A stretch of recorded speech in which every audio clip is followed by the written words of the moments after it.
Good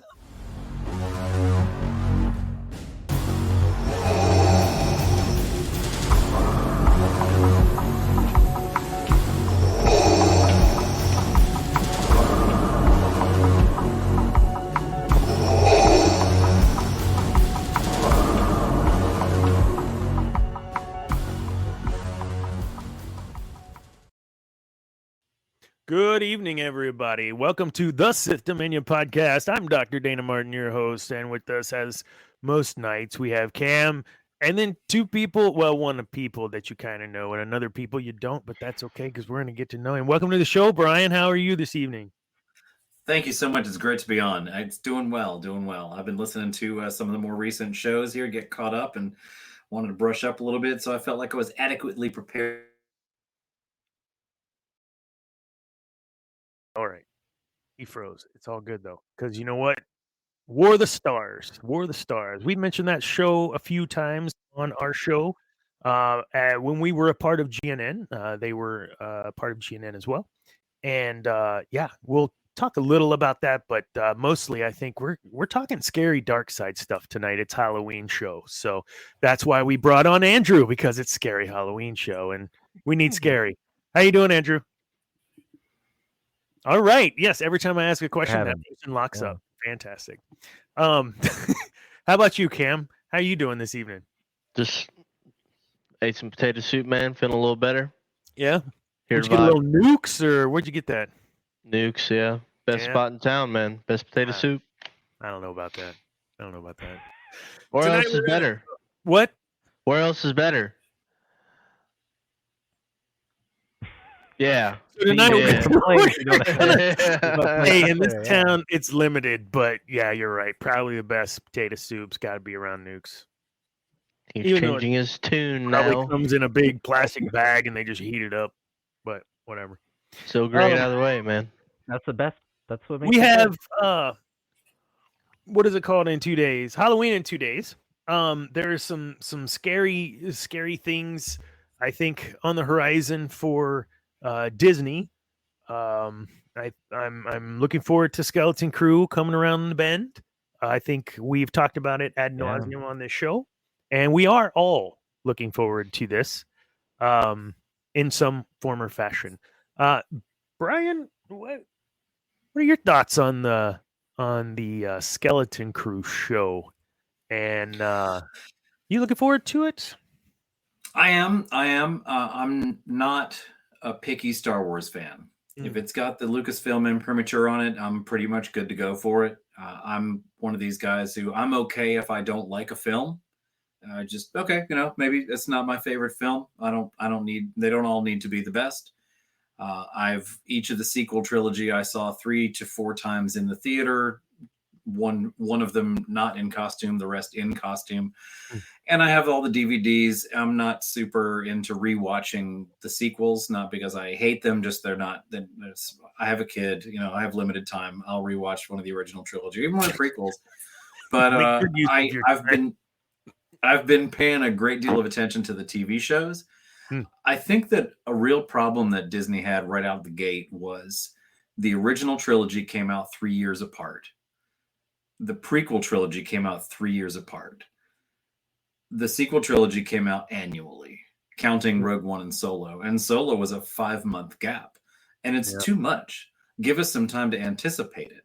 I prefer a Star Wars movie to be an event. I dress up. So when Force Awakens came out, I was out there in my Palpatine rig for 4 hours before the movie opened, hassling people for seeing the show.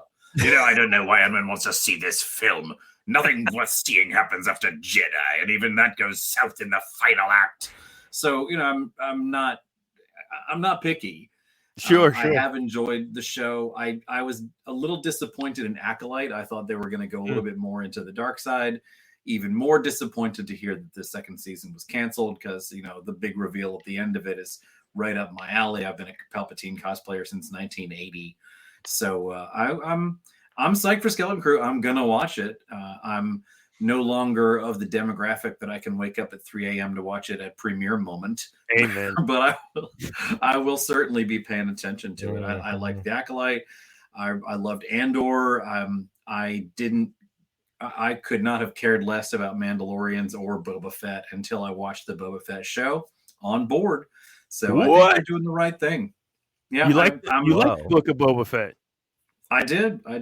I think a lot of my favorite, not my favorite, but a lot of content that I've enjoyed that others have not is based on the fact that I'm not emotionally invested in the characters.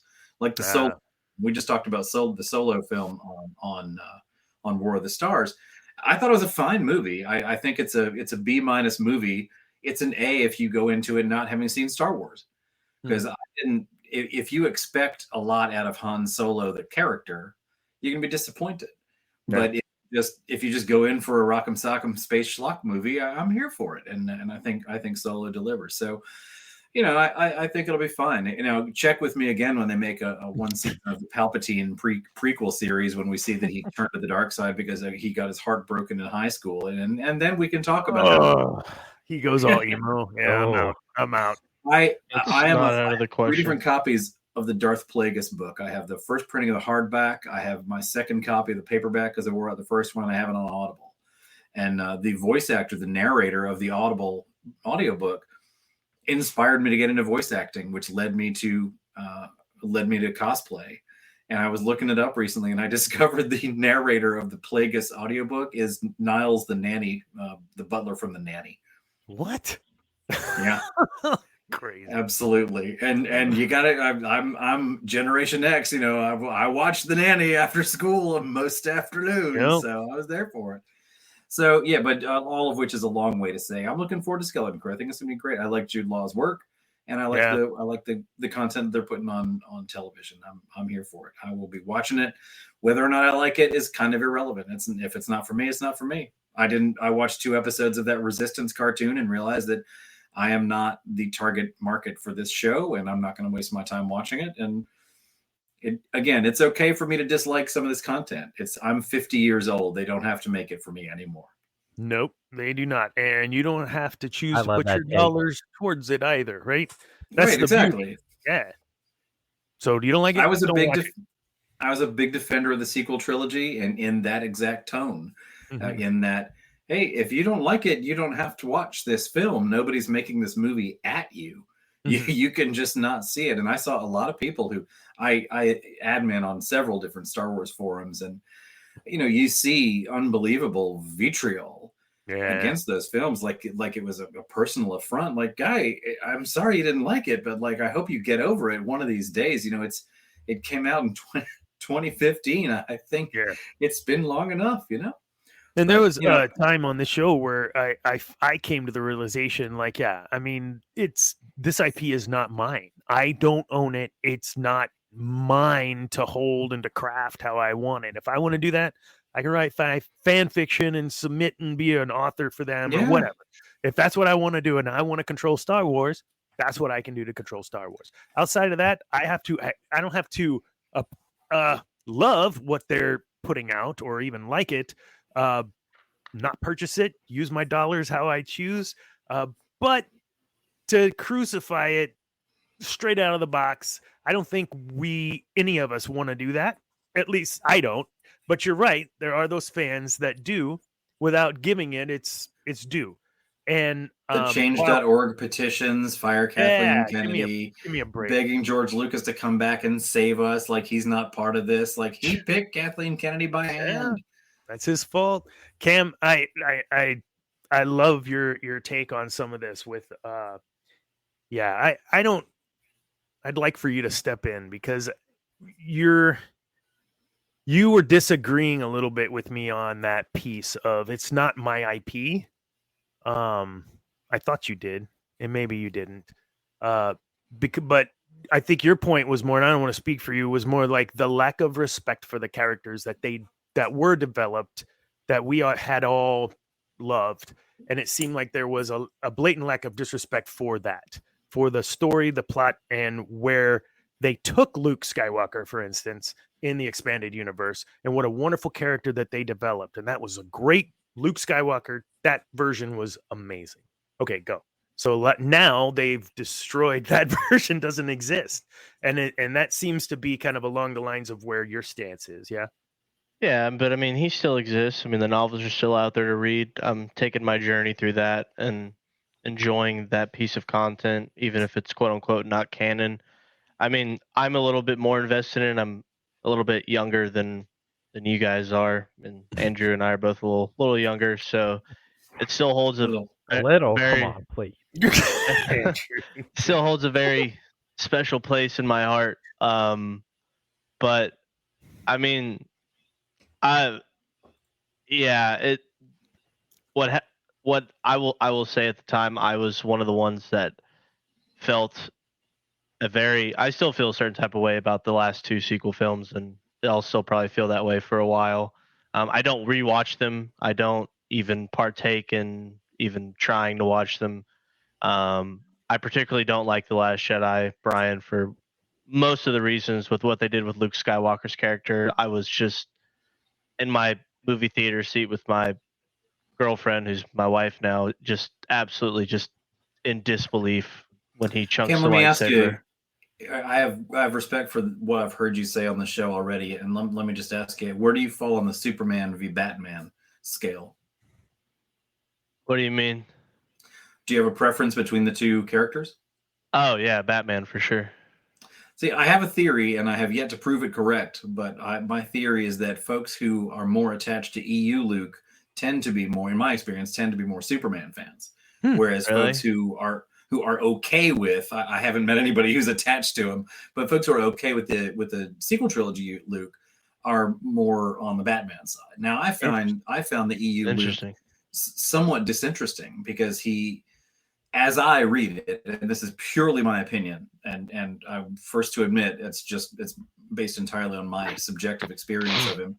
The EU Luke was this unassailable, infallible God who answered to no one but himself and was universally worshipped by everyone who encountered him. And it made him a less interesting character to me. I loved the interaction with Mara Jade. I was a big fan of that part of it, but the majority of the content, and I grew up with this stuff. I was born in '74, so I was reading these books as they hit the stands.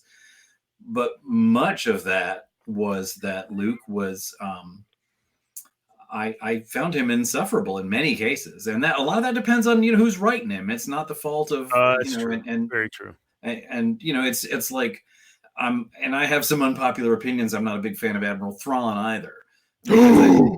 I know. Whoa. But bear with me. Be Maybe glad I'll come back on another Zane show. is not on this show. He is literally on the Discord server Grand on Here's what I think. Just the short elevator. Want to hear it? Elevator pitch on Thrawn for me is Timothy Zahn is a gifted author, and Admiral Thrawn is his Ahsoka. He's his. So I prefer the EU Admiral Thrawn because he was a more rounded character. But I have stopped reading those books in the new canon because he is essentially space Harry Potter. In the very first Thrawn book in the new canon, we meet Thrawn barefoot, stranded on a remote planet. While barefoot, he assaults Imperial troops, hacks their comms, invades the station, allows himself to be captured. What is his punishment for this? To be taken directly to Emperor Palpatine for a face-to-face audience, at which point he is assigned an advanced rank in the Imperial Navy and assigned to the most prestigious Imperial Academy in the galaxy. That's not what, talk about disrespect to a character. Palpatine sees this and rewards this at every step.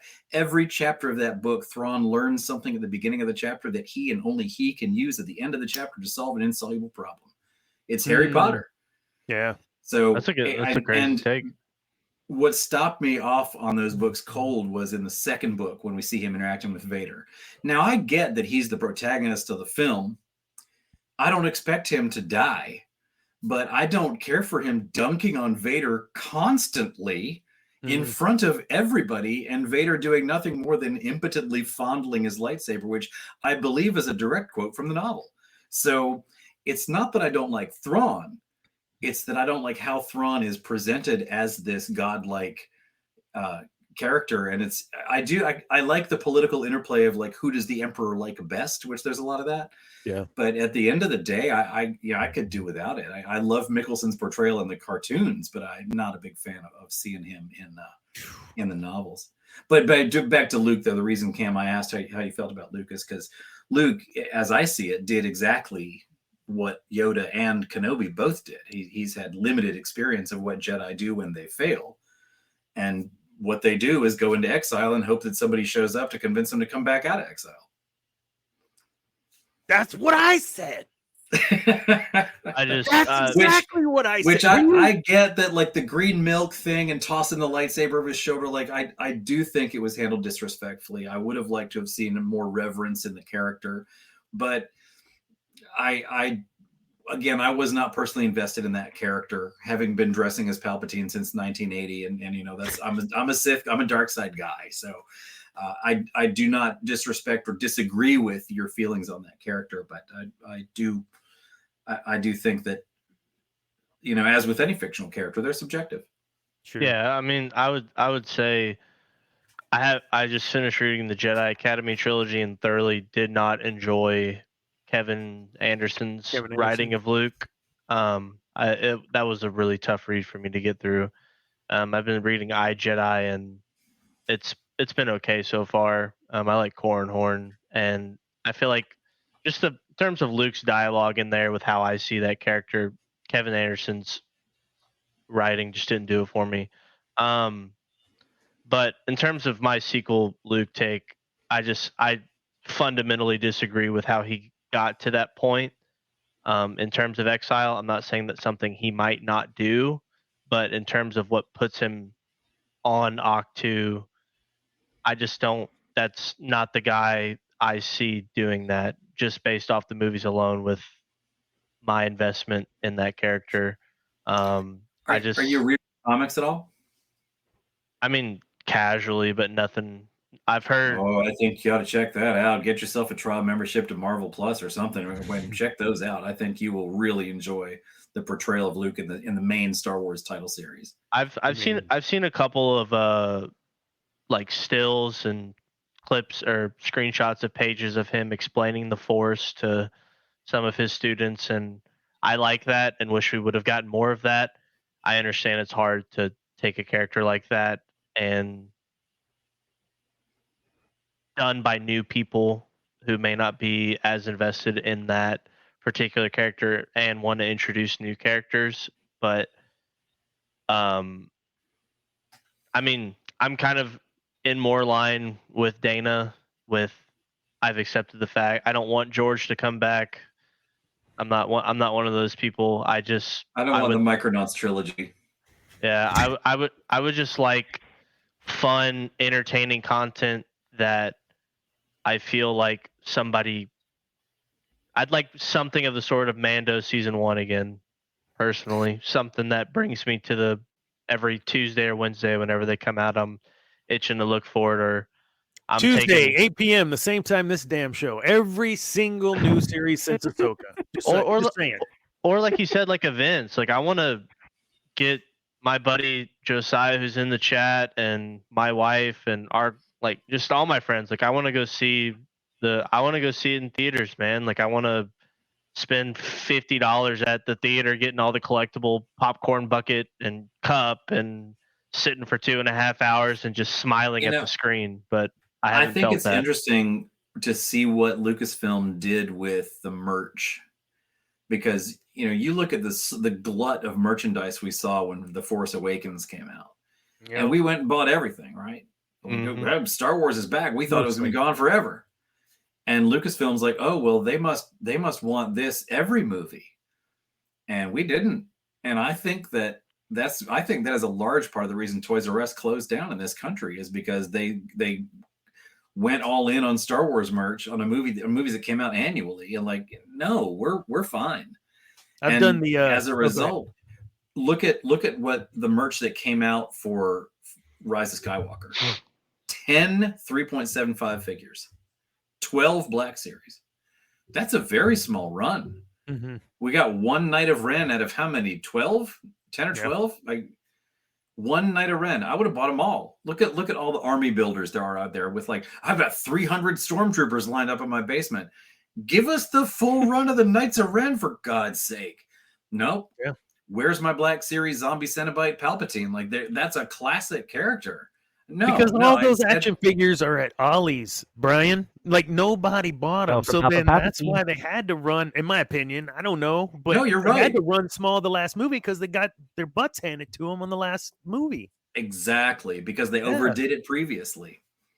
Still at Ollie's. I just said this last week. I think they're still at Ollie's.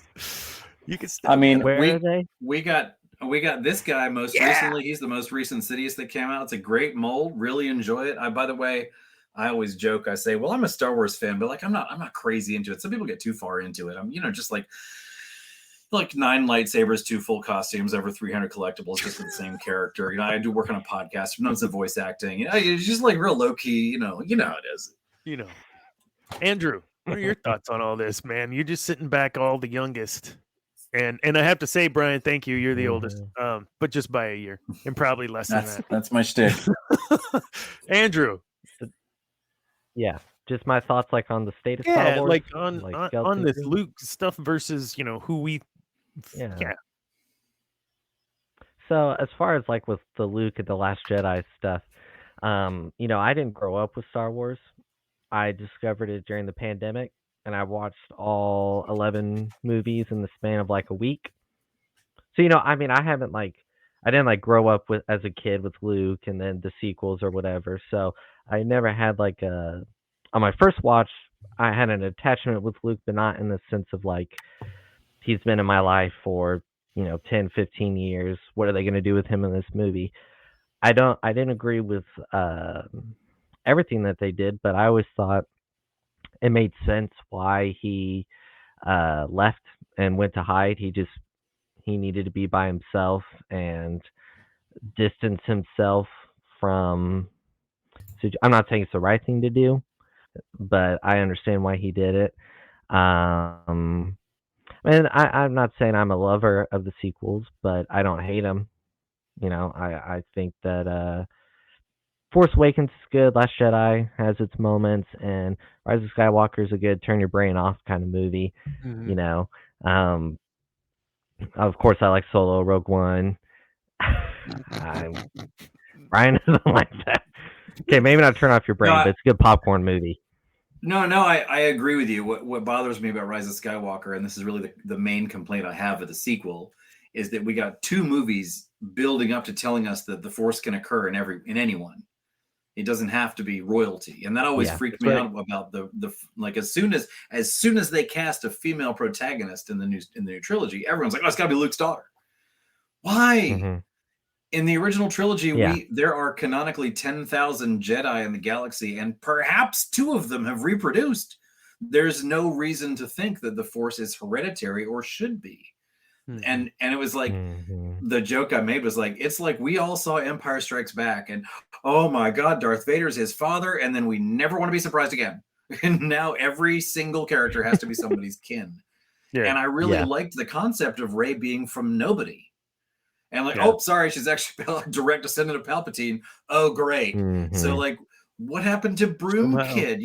I wanted to see that. Oh, yeah, exactly. The Force Awakened galactically, not the Force Awakened in Palpatine's essential granddaughter. That's one of the things I forgot to say.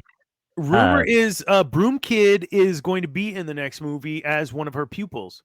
I'm just kidding. I have no idea. I'm making that up. That movie's not made. The writer of that movie Kathleen, we wouldn't mind seeing that. That's one of the things I forgot to say was when I first watched The Last Jedi and that scene plays, I was like, oh, this is really cool. And then you watch The Rise of Skywalker and it's like that kid doesn't exist. I was like, what the heck? Right. And I would say, as a Sidious, shall we say, enthusiast, I'm going to say that I believe that Sidious would be okay dying, knowing that in the act of his dying, he also severed the Solo line, severed the Skywalker line, and placed his own direct bloodline on the throne of the Jedi Temple. 100%. If they do he's Mr. Kill me and I win. So there's no greater triumph. And if they did make a movie showing Rey's training, I hope that they touch on that a little bit, because they leaned into that pretty hard. Rey duels the way Palpatine dueled with a lightsaber. And, you know, Rey was clearly being influenced by the dark side. And Palpatine is such a quintessential conduit of the dark side that any descendant of his has got to have, if the Force is in any way hereditary, surely that level of corruption is. If you read the novels, Palpatine is described a number of times as being seen through the Force as a black hole. Yeah. Imperceptible through the Force. He's just a swirling black cloud when someone views him through the Force. And I would love to see that kind of influence. But yeah, that was my big failing with Rise of Skywalker. Was, I mean, I got to make a lot of jokes about, people would ask me when I was in costume, like, how could she be your granddaughter? And I'd say, well, my mom kissed Pop, and the angel took the stork, and the stork flew down from heaven and put a diamond in the cabbage patch, and Papa Palpatine can get it. Yeah. So I had some good fun with that. But that aside, I was very disappointed that they made Rey royalty. I really appreciated the concept of her just being somebody who happened to be really powerful in the Force. Yeah. Because and that's what every other Jedi has been in the history. I mean, Luke and debatably Leia are the only that we know of Jedi that inherited their power. But there aren't a lot of, to your, what we say, you know, thousands of Jedi. Only a handful ever got married and potentially had kids of Force users that were Jedi or whatever. And we don't know if Ki-Adi-Mundi's kids were Force users. We just know that they probably wouldn't live very long. Is it Cerulean? Yeah. So whoever they're cetaceans, I don't know, but they reproduce so slowly that he was allowed to reproduce. And I believe Mace Windu comes from a species of people who are naturally force given. Yeah, Jedi babies, I like that. Heck yeah, Janae. Well, and you know, the argument, and Dr. Dana, this has been discussed many a time on this show. The argument that Rey was Mary Sue obviously has no valid argument, because her training was time-wise was very close to Luke. I think it was right. It was pretty close to Luke's as far as time. Except for the masterpiece. That's always been my problem. Leia wasn't a Jedi master, and Luke or Ben was. So Obi-Wan was better teacher. So yeah. I'm on the fence about the whole but I still don't think downloaded she's a skills from Mary Kylo Sue. Ren deal. What? Oh. You've not heard of I've that? never heard that. No. That's a theory. I think they even have it in one of the novels. They state Oh that, God, no! connection Stop. through Like it's the Kylo Matrix. Ren. I know So dumb. who. What? Yeah, I don't think they use the word Let me type in download. imply. I would say, you know, Star Wars characters are you, not especially immune to being Mary Sue's. I mean, Anakin Skywalker literally saves the world from an alien invasion the first time he touches a Jedi starfighter. Exactly. And he was 9. On action. Let's try spinning. Exactly. Yeah. And we're all okay with it, because he's going to end up being Darth Vader. And I don't like Luke Rey Skywalker. either. Hold on a second, Janae. I don't like Rey either, but that I don't know who this guy is. That guy probably makes pizza in New York. I'm talking about Rey Skywalker with an E. Rey Skywalker. I got you, Janae. Sorry. How do you not like Rey?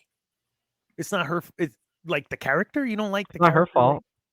Yeah, it's not her fault that they went through different directors and writers and everything. No. I'm talking about Like the character and what they were trying to do with Rey. What they were trying to do. We understand what they were trying to do. They just executed shitty. Didn't do it. So and Daisy Ridley is a really good actress. It's she does what like many good actors in the Star Wars franchise. She did the best she could with the material she was provided. Exactly. And I think that what we are seeing is a gifted actress portraying trauma. She was abandoned as a toddler, like 4 or 5 years old. I have a 6-year-old daughter. I wouldn't leave her alone for an afternoon. So she was raised on Jakku, and people talk about sometimes in the Mary Sue conversation, they'd say, oh, you know, how's she so good at fighting? Look at her. She is an unprotected young woman on Jakku who is not dead. She has, you're absolutely right. It was rehashing. She has some fighting skills. Yeah. you can track the Last Jedi's act structure through the original trilogy. Like just for like, okay, so here's the Star Wars section, here's the Empire Strikes Back section, and here's the Jedi section. So yeah, absolutely, it was a rehash, and I think to some extent they had to do that. It's frustrating to me to see how many people wanted them to just make legend stories. Like they just paid $2 billion for the franchise that Disney paid. They're not going to make a bunch of movies that you can spoil for $3 at a used paperback store. Like, of course they're going to make new stories. Whether or not those stories are viable or good or enjoyable, it will be debated until all of us are dead. Sure. Well, and as real quick, as far as Skeleton Crew goes, if you don't mind, I'm excited for it. I've liked the trailers. I like the feel of it.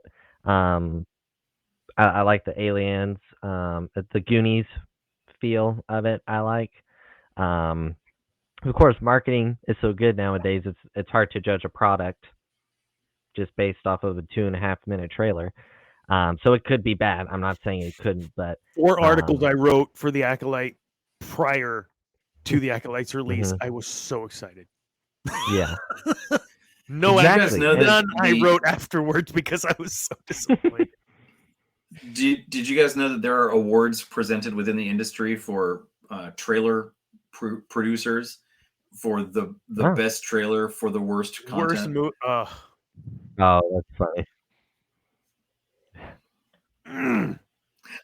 I'll give it a chance. I gave the Acolyte a chance, but I will say my own personal give it to rate meter of success is I knew that story was about the dark side. I knew that Darth Plagueis was showing up in the end, and it still took me multiple attempts to watch, like to get past the 3rd episode. Like, that was I'll get to it. You know, like you know what? My mom just signed up for Hulu. I can catch up on Rick and Morty. Like, I'll come back. It'll be, the Acolyte will still be there. And and then Vox Machina came out, so like I'm gonna have to wait on that one. So if you can't get me waking up in the middle of the night to watch the premiere of your show about the dark side, something has gone wrong. Yes, exactly. No, I agree. There were, we do. They came out on Tuesdays. We do the Cantina Happy Hour on Thursday. Most of the time, I would just wait till Thursday morning to watch it, to be ready for the show, to only watch it once. I was like, I can't watch this twice, and I don't feel the need to watch it at the 8 p.m. release time. I can watch this at Dominion. And so, yes, thank you. Now, Skeleton Crew is good. I won't do the same thing. Don't watch the Acolyte. Watch us. Yeah. Yeah. I was a little happens, right? You get these shows that they have a vested interest for them to do well. I know you say no, Cam, but I mean they have some shareholders. They report these, like, you have earnings reports where you're getting kicked in the teeth. They're like, people are going to get pissed, and the board's going to start getting overturned. Their shareholders are the biggest problem. Do what? Said their shareholders in that board is the biggest problem. I don't know the economics of it too well, but based on if Disney Plus is anything like Netflix, they don't get a dollar for dollar turnaround on these shows. Like they're looking who subscribes to Disney Plus to watch this show, and who stops subscribing to Disney Plus because of this show. I don't know the metric of how they would measure it as being. Because their viewership was high, each episode is lower than the previous one, to the point where the finale of the Acolyte was the lowest watched finale of any Star Wars live action show. Which even less of Boba Fett. A galactic occasion as the first on-screen appearance of Darth Plagueis. And everyone, at least on this show, we were all like, ugh, like the way it was done, all in the shadow. At least they made him immune, I'm pleased that they at least kept it. Thank you. Keep that. So Luceno Darth Plagueis barely missed being kept in canon. It was like 8 months out of the window. And Luceno kind of half canonized it himself when he wrote the Tarkin book. If you read Tarkin, that's right. Tarkin, he wrote that. Yeah. He references events that took place in Plagueis, and he reintroduces characters that were introduced in Plagueis. We see 114D, the Sith droid, who was introduced in Plagueis and never seen again until Tarkin. Luceno has said he considered it half canon. And I'm Facebook friends with James Luceno, which feels good. Nothing says you're close friends like an unread Facebook message since 2016. So we're pretty tight. But somebody approved that friend request, so it's not as bad as when I followed the fake Ian McDiarmid Twitter account for 3 years. No. But, I actually had some correspondence I mentioned on the show before with Aaron Alston before he passed away. He was one of the Rogue Squadron writers, because he lived in the same town I did there. He actually lived in Round Rock, Andrew. Aaron Alston wrote. Oh, cool. 2 out of the 6 or 3 out of the 6, whatever. Him and Michael Stackpole wrote those Rogue One. Yeah, the Rogue One series. Was it not Rogue One? Rogue Squadron series. Rogue Squadron. I was saying Sir, one. get it right. Get it right, Dana. We're gonna kick you off your own show. That's right. Do it. So let's use this to move into the actual Brian piece here. I know we've all been talking about stuff and you've mentioned a few things. So first off, War of the Stars. It is it weekly or is it as happens? I'm not sure because it is weekly. It is weekly, but it's pre-recorded. It is weekly. Yeah, we record it. We have a video live feed, but it's generally posted subsequently, and it's a more general Star Wars topic than each week we have a particular topic. We talk about lore. This week's we talk about the Solo movie. Last week we talked about the lore of lightsabers and where that has come, and we talked about some lightsaber collections. I do have 1 or 2, so I have 9 lightsabers and 6 of them are Sidious sabers. Oh so I have no surprise. I have a concentration there, but it's a great show. I've been a part of it for about 6 months now. Mm-hmm. I used to work on another podcast, and I really enjoyed it. Kind of took a hiatus after 2019. Rise of Skywalker landed. I'm like, I'm going to take a break from Star Wars. Nothing to do with Rise of Skywalker, but I did take some time off, and I just reached out on a podcasters group and said, hey, I'd like to get back in the game if anybody would be interested in having a guest. I've got some bona fides here, and I attended I emceed a Rogue One release, the Rogue One release in England, in Norwich, not in London. Okay, no big deal, but in Norwich, I got to see the film. I got to see the film with one of the Death Trooper actors, which was really neat. Oh, that's cool. And, that's dope. I did some stuff out there, and the fellows at War of the Stars reached out, and not Daniel Craig. But just a British Army vet who happened to answer a casting call for people who were over 6 feet tall and could stand like they were in the military. He's like, "Oh, that's me." Oh, that's so me. Yeah, that was interesting. But it's a great show. There's 3 of us. There's no as you know, there's a huge shortage of podcasts which are 3 white people talking about Star Wars. 100%. We're really glad. According to Janae, we're 4 tonight though. So what did you say, Janae? Whenever you came on, like it looks like it's the boys' club or something. Boys' club tonight. Yeah. I had the opportunity to meet Ashley Eckstein in Chicago in 2019. Yeah. And I was just picking up my pass, and I heard off to my left, I hear, I'm just here to pick up my badge.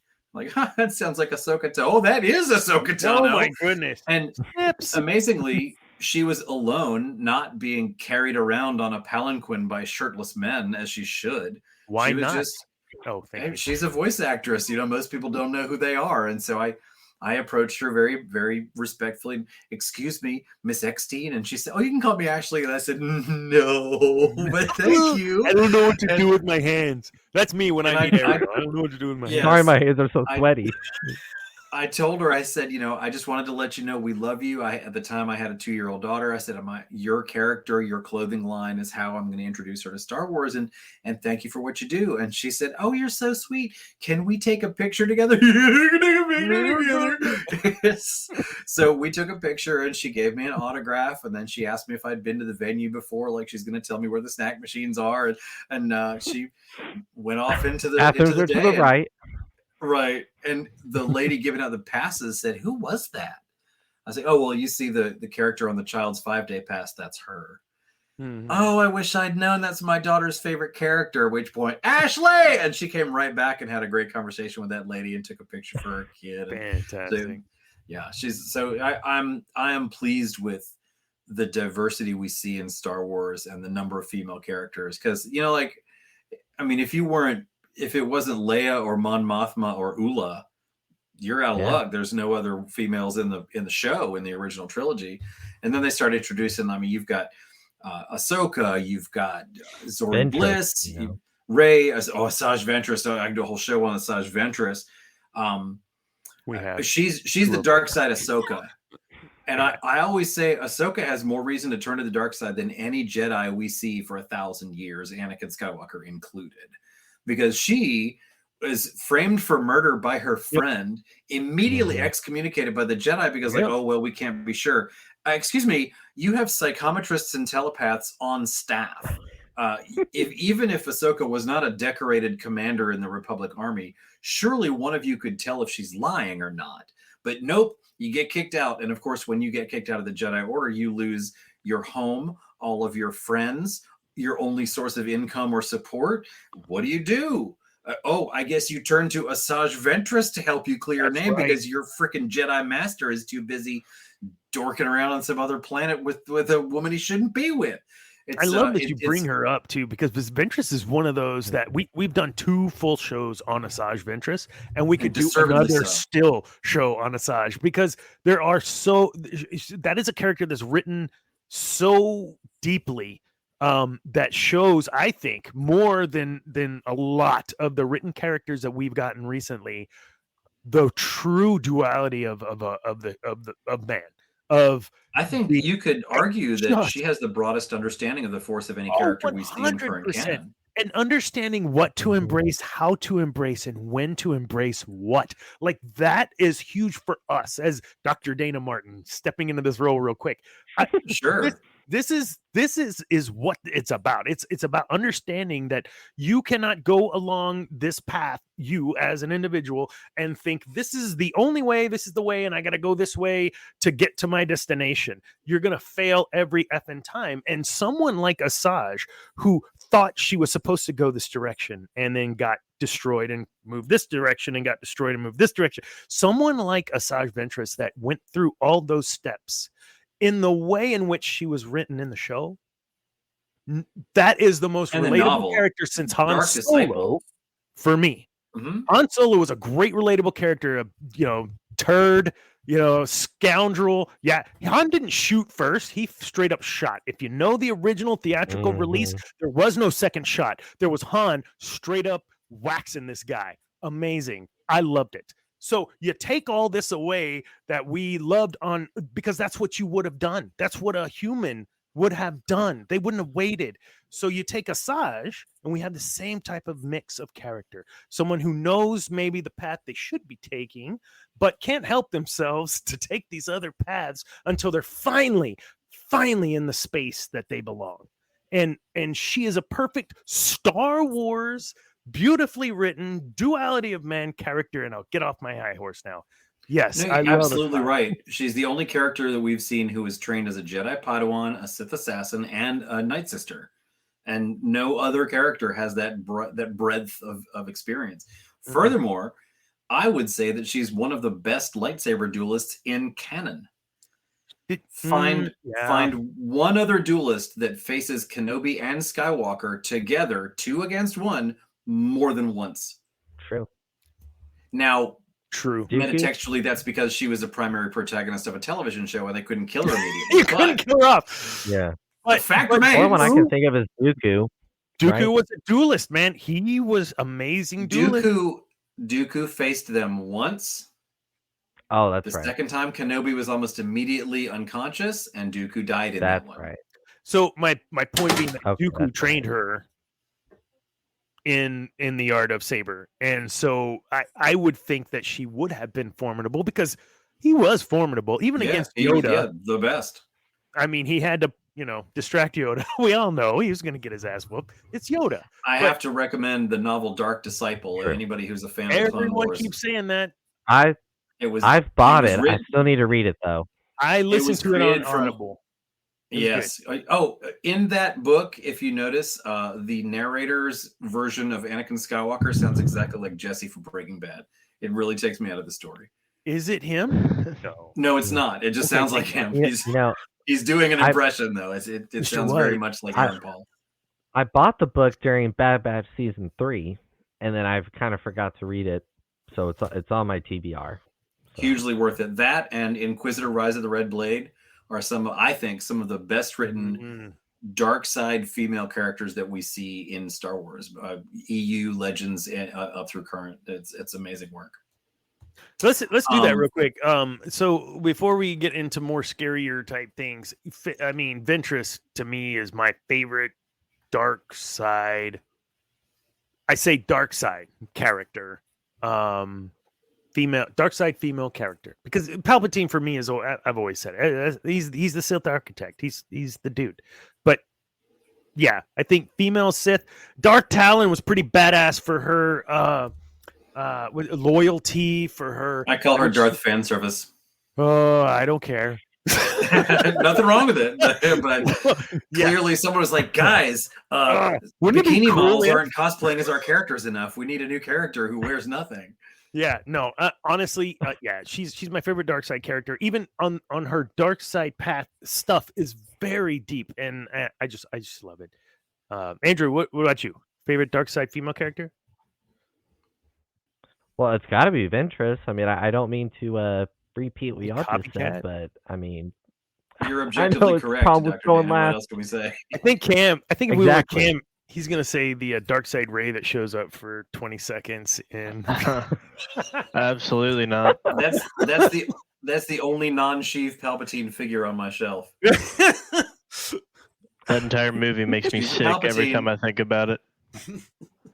And he's already sick, and we're making it worse. He's going to end up in the hospital. Okay. I know. Yeah. I know. I'm already under the weather, man. I mean, got a little food poisoning still. Leave him alone. You gotta let me live, man. Who's your favorite dark side female dark side character? I mean,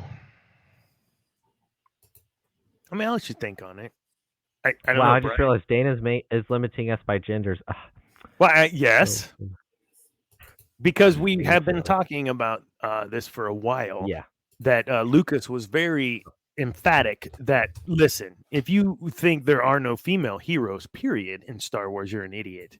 Because Mon Mothma was the leader of the freaking rebellion. Mm-hmm. Because she ended up I love her in Andor. Chancellor. Yeah. In Andor, I love seeing that back kind of politics that we've talked about that. Anyways. Yeah.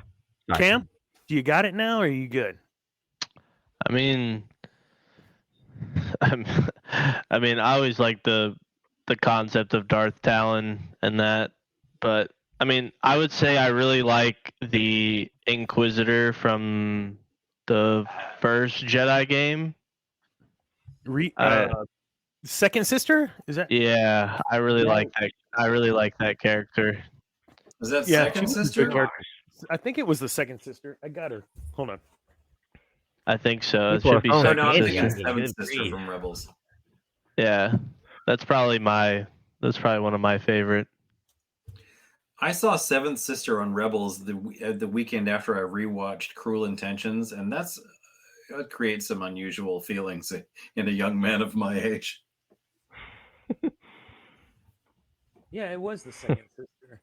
Okay, I was confusing her with Seventh Sister. Don't mind me. Seventh Sister. Oh, yeah. Is the Seventh Sister? What about Michelle Gellar? Ginormous, scary.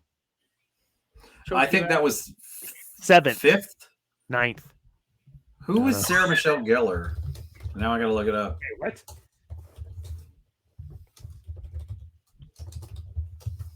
Sorry, hold on 1 second. Yes, Sarah Michelle Gellar was Seventh Sister. Okay. There are a lot to choose from, especially dip into the EU. Visas Mara is a fascinating character. Visas Mara, yes. She's Darth Treya. But yeah, Darth Treya. We did a whole show on her. She was one of those that I liked, that she didn't holistically subscribe in the way to the Sith doctrine as her predecessors. She was very much looking for, I think, something better than what, if that makes sense. I really liked her story. Of course, we've talked about all all of the old school stuff. Also, I want to share But real quick. I gotta go with Asajj though. I think you're I mean, you said it best. You are correct in everything you said. So yes, Asajj Ventress. Mhm. Although I gotta say I prefer her bald to with hair. I did meet a very talented cosplayer cosplaying as Ventress in the Dark Disciple novel, where Ventress is using one yellow lightsaber and has hair.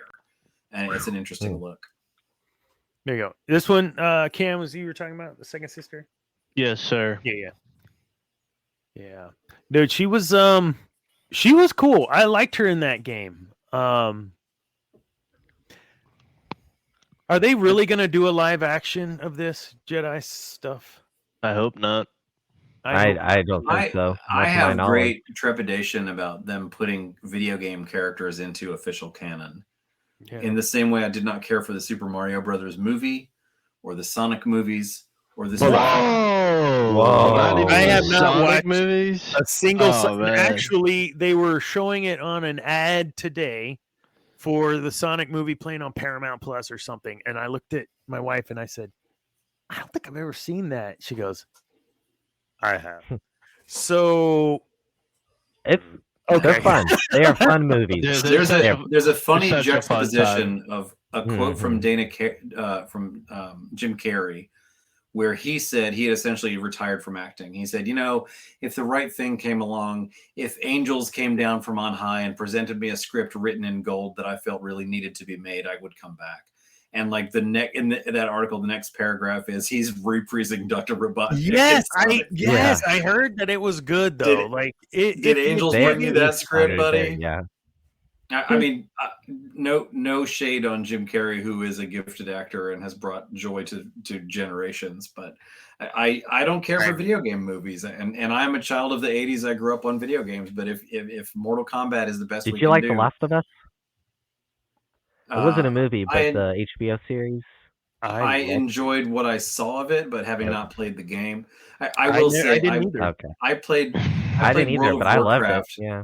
World of Warcraft is my last video game, and I played that to the extent that when I left the game, Blizzard put my character in the game as an NPC, and Nice. that's enough. I'm not gonna surpass that.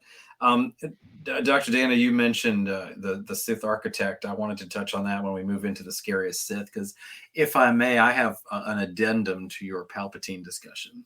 Oh, please. But I'll save that for that segment. I don't want to Okay. segue unnecessarily. Okay. No, No. don't unnecessarily segue. That's what happened when George Bush fell. Yeah, you guys. I don't think you guys were. And even with that, we alive. segue into Scariest Sith. There you go. So our president George W. was on a Segway, and he fell, and it was funny. And yeah. Okay. Anyways, yeah. So Asajj Ventress, she's great. I think when we look towards a scary Sith, wait, hold on. You had said, Brian, about video games being made into movies. I gotta get this hot take real quick. Darth Revan. If you told a computer to generate an amalgam character made of everything that people liked about Star Wars, it would look a lot like Darth Revan. I would agree. He has a purple lightsaber like Mace Windu. He has a red lightsaber like Darth Vader. He's a powerful Jedi who married someone like Luke Skywalker in the EU. He's a powerful Sith who killed his emperor like Darth Vader in the movies. He dresses like a Mandalorian, but is not one like Boba Fett. And not for nothing, he has Force Restore saved game, which, as I often say when I'm in character, if I had more than one guy, it would have been a different trilogy, wouldn't it? So I am not engaged by that character. I played all the way through KOTOR, and I think he has an unfair advantage when people say that he's their favorite Sith. It is because they spent countless hours role-playing as that character. It's not because he's a well-written character. It's because you have assigned emotional investment to that character because you played as him or her. And I think that by definition, a video game character has to become more and more and more and more and more powerful until you have Galen Merrick pulling a starfighter out of the Star Destroyer out of space. As or you cool have as that Darth was. Revan, Darth Revan to me is a voiceless cipher who the fact that his character is entirely based on saying one of three things to every person he encounters carries through. He is a side character in the novel bearing his own name. And he's the least interesting part of the Revan novel. And it's disappointing to me to see how many people are invested in this character. Mind you, it works. But as I say, all the pieces that make up his character, if you don't like Mace Windu, Darth Vader, Luke Skywalker, or Boba Fett, you're not a Star Wars fan. But it feels to me, I don't mind being marketed to. I don't like being marketed at. And I think that Revan was made to appeal to the broadest span of Star Wars fans possible to generate revenue for a video game. And I don't care for it. I think you're giving BioWare way too much credit. Because I followed the game being created. The first Fallout game? Do what? Didn't BioWare make the first Fallout game? I don't know. I never played Fallout. I can't answer that question. BioWare, when they were making SWTOR, I was following all their blogs, all their video blogs at that time, right? Because it was a big deal. Internet was new-ish. Baldur's Gate, that's what I'm thinking of. Baldur's Gate. Yeah, there you go. But I was heavily invested before that game was even released, the first one. And when it was released, there was nothing ever like it before. It was a choose your own adventure, but in a bigger and broader and badasser way than what you and I had whenever we would do like Kingslayer or these, the text driven friggin' Ultima 3 game. Yeah. It is dark. You are likely to be eaten by a grue. Yes. Thank you. And so like it was Wumpus, yeah, awesome to be able to immerse yourself in new content that was Star Wars, to immerse yourself in a character that you could attach to and relate to. Revan mistakes and got reprimanded. You made choices associated with him, yeah. Yeah, and again, I wish Zane was here because his favorite character is Darth Revan and Thrawn. Those are his two. And I love that. Yeah, we'll have to have you back on when he's on because if he doesn't have a I think your son would climb through the screen and murder me. Apparently. Oh no, that's Cam. His two favorites are my two least He's climbing through the screen. That's no. No, I heard that is not true. I've heard him on the show before. He's a good guy. Cam, you just missed all that We Love the Last Jedi talk. No, I had my headset on, brother. You don't need what? So let's back out of that because I think there are some great characters from that series. And then you go into the Old Republic online multiplayer game, SWTOR. That's what I think. KOTOR is what we were talking about. SWTOR is the online game that's still going, and I played that day zero, and created my Old Republic characters, of course, Dark Side, and went down, and then you end up with this chunk of Revanites as part of the story, and I'm like, well, this is brilliant. They're tying it all in. This is great.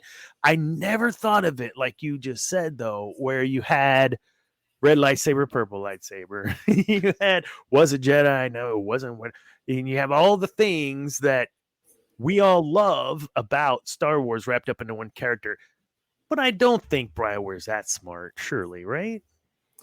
It really feels to me like a Simpsons episode where Professor Frink told the Frinkulator to make a Star Wars character. and it's just like, I don't, it doesn't engage me. And I'm a snark. So periodically people will circulate, rumors that Keanu Reeves is slated or in talks. I don't care. And Keanu Reeves is perfect to play Revan. 100%. All of the coolest things he does happen off screen. He is a calm and emotionless cipher who barely responds to people that he interacts with. Like, I think Keanu Reeves' best roles have been when he played a barely human Johnny Mnemonic, Neo. I love Keanu Reeves. I like him in everything, but like John Wick is a debatably nuanced character, I will say. There's very much so. He is a talented actor, and I love watching his movies. But I wouldn't call him like our generation's Alan Rickman, if you will. No. Yeah. So what do you guys? Let's look at original trilogy let's look at all the movies. All the movies, no EU. Just what we believe or what we've been told or what we know as of today is canon. Scariest Sith to you. Now, I had sent out across like 4 different socials, and while we get like tons of votes for shit, like we didn't get any response from this. So we're winging it tonight. We thought we would have plenty of content from everybody saying, oh no, this person's scary. No, F you, this one. No, we got 0. So what? That's not fair. Cameron replied. And what did you say, Cameron? I said Ryan Johnson scares me. That's good. That's good. Brilliant. Thank you, Cam, for participating in our online engagement. Yes, sir. That's what we expect. No, yes, Ryan Johnson scares me as well. But when you look at, there are plenty of things in the movies that we have a handful of Sith. We've got Maul in the movies. Maul, Dooku. You know what I think Vader. is not fair? Dooku's the only Sith who's referred to by his name. Darth Tyranus. He's not Darth Yeah. Tyranus. Yeah, he's Dooku.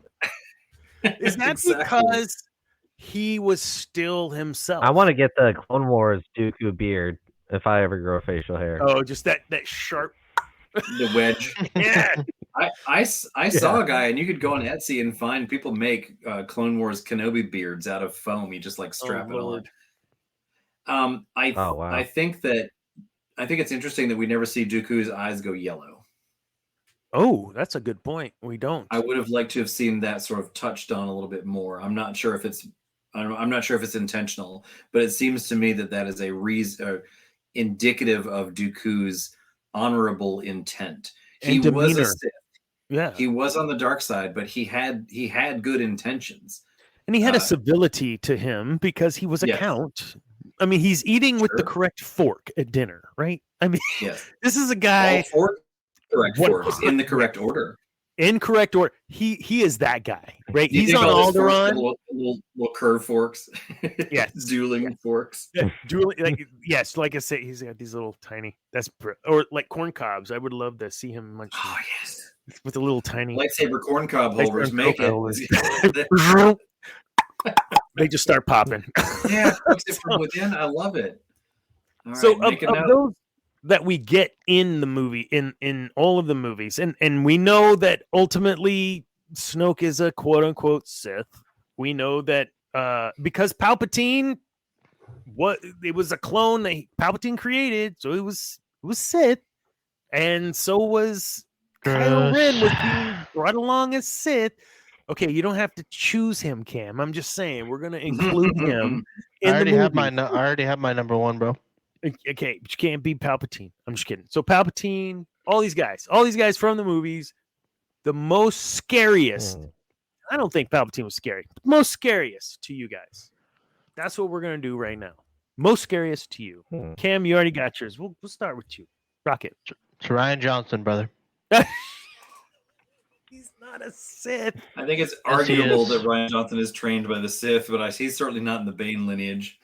Oh yeah, he is scariest to me. Every time I see his name anywhere, I get shivers down my spine. Okay, sidebar. One So Ryan. you like the Knives Out movies? I was about to love say them. one Ryan Johnson thing that you like. Surely Knives Out's pretty decent. I refuse to watch it. Are you serious? I That's refuse fair. to. Fair assessment.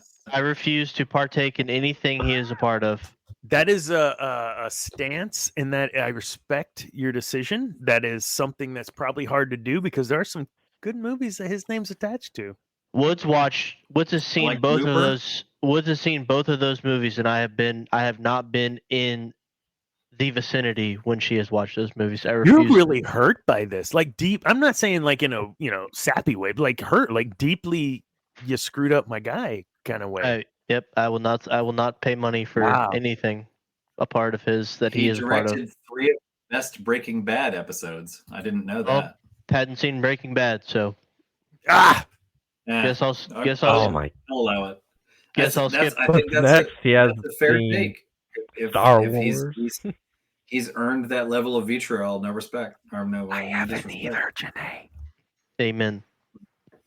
Whoa, I'm the only one. Am I the Talk only about some one quality saying all Daniel this Craig, tonight, though. Good stuff. Good stuff. I've heard Yeah. it's great, but Yeah. nope, I'm not doing it. There's something outrageous amount on the third one. Dana, tap your mic, brother.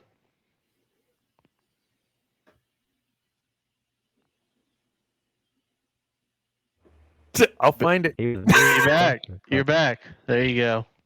There we go. Right together. Ah. Okay. Where were we? Oh, Scariest Sith. I thought it was on my end. I was like, crap, my headphones went out. Who's your scariest Sith, Andrew? Scariest.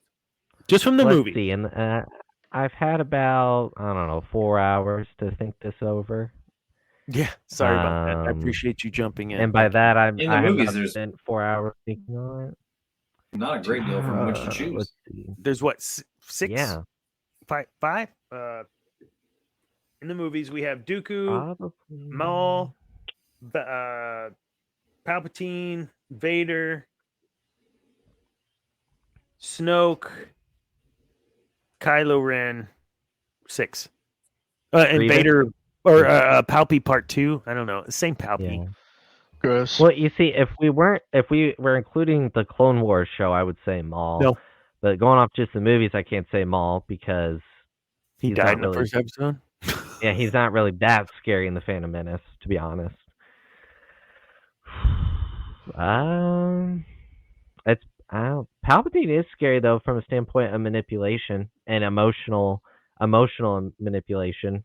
You know, he's not necessarily physically scary, but how easily he can like what he did with Dooku. He made Dooku believe that this plan, you know, they had this plan, you're going to be by my side, and then just like that, he has him killed. The surprised look look on Dooku Dooku's gives face. it. You know, yeah. It's like, And no remorse, shitting no me? remorse from Palpatine. Bro. Palpatine's just like, do it. Of And course he has no Dooku's like, remorse. what the heck? Yeah. So that, in my opinion, makes him scary. I get that. Not like I'm not gonna be able to go to sleep, but I mean, of the Sith in the movies, he's the scariest. Sure. No. I Brian? might need a bedtime story tonight. Okay, so like I said, I listened to your Palpatine episode today, and I've been warming up for this one all day. I wanted to share with you the pivotal moment when Palpatine throws the switch on the Empire. When he reveals himself to Anakin Skywalker, that is an act of irrevocable disclosure that sets everything else in motion. And the timing of that moment is so perfectly chosen. And here's why. Palpatine needs Anakin to choose between dark and light. He has a solid sense that Anakin will choose dark, but Palpatine doesn't gamble. So here's how he stacks that deck. He reveals himself to Anakin at the specific time that Kenobi and Yoda are both off planet. Mhm. Who is the senior Jedi on Coruscant when Sidious reveals himself? Mace. Windu. Hot Now head the Mace? choice is not between dark and light, but between Windu and Palpatine.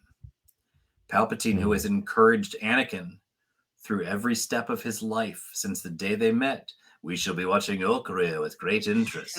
Yep. He has been an avuncular and beneficial influence on Anakin since he was 9.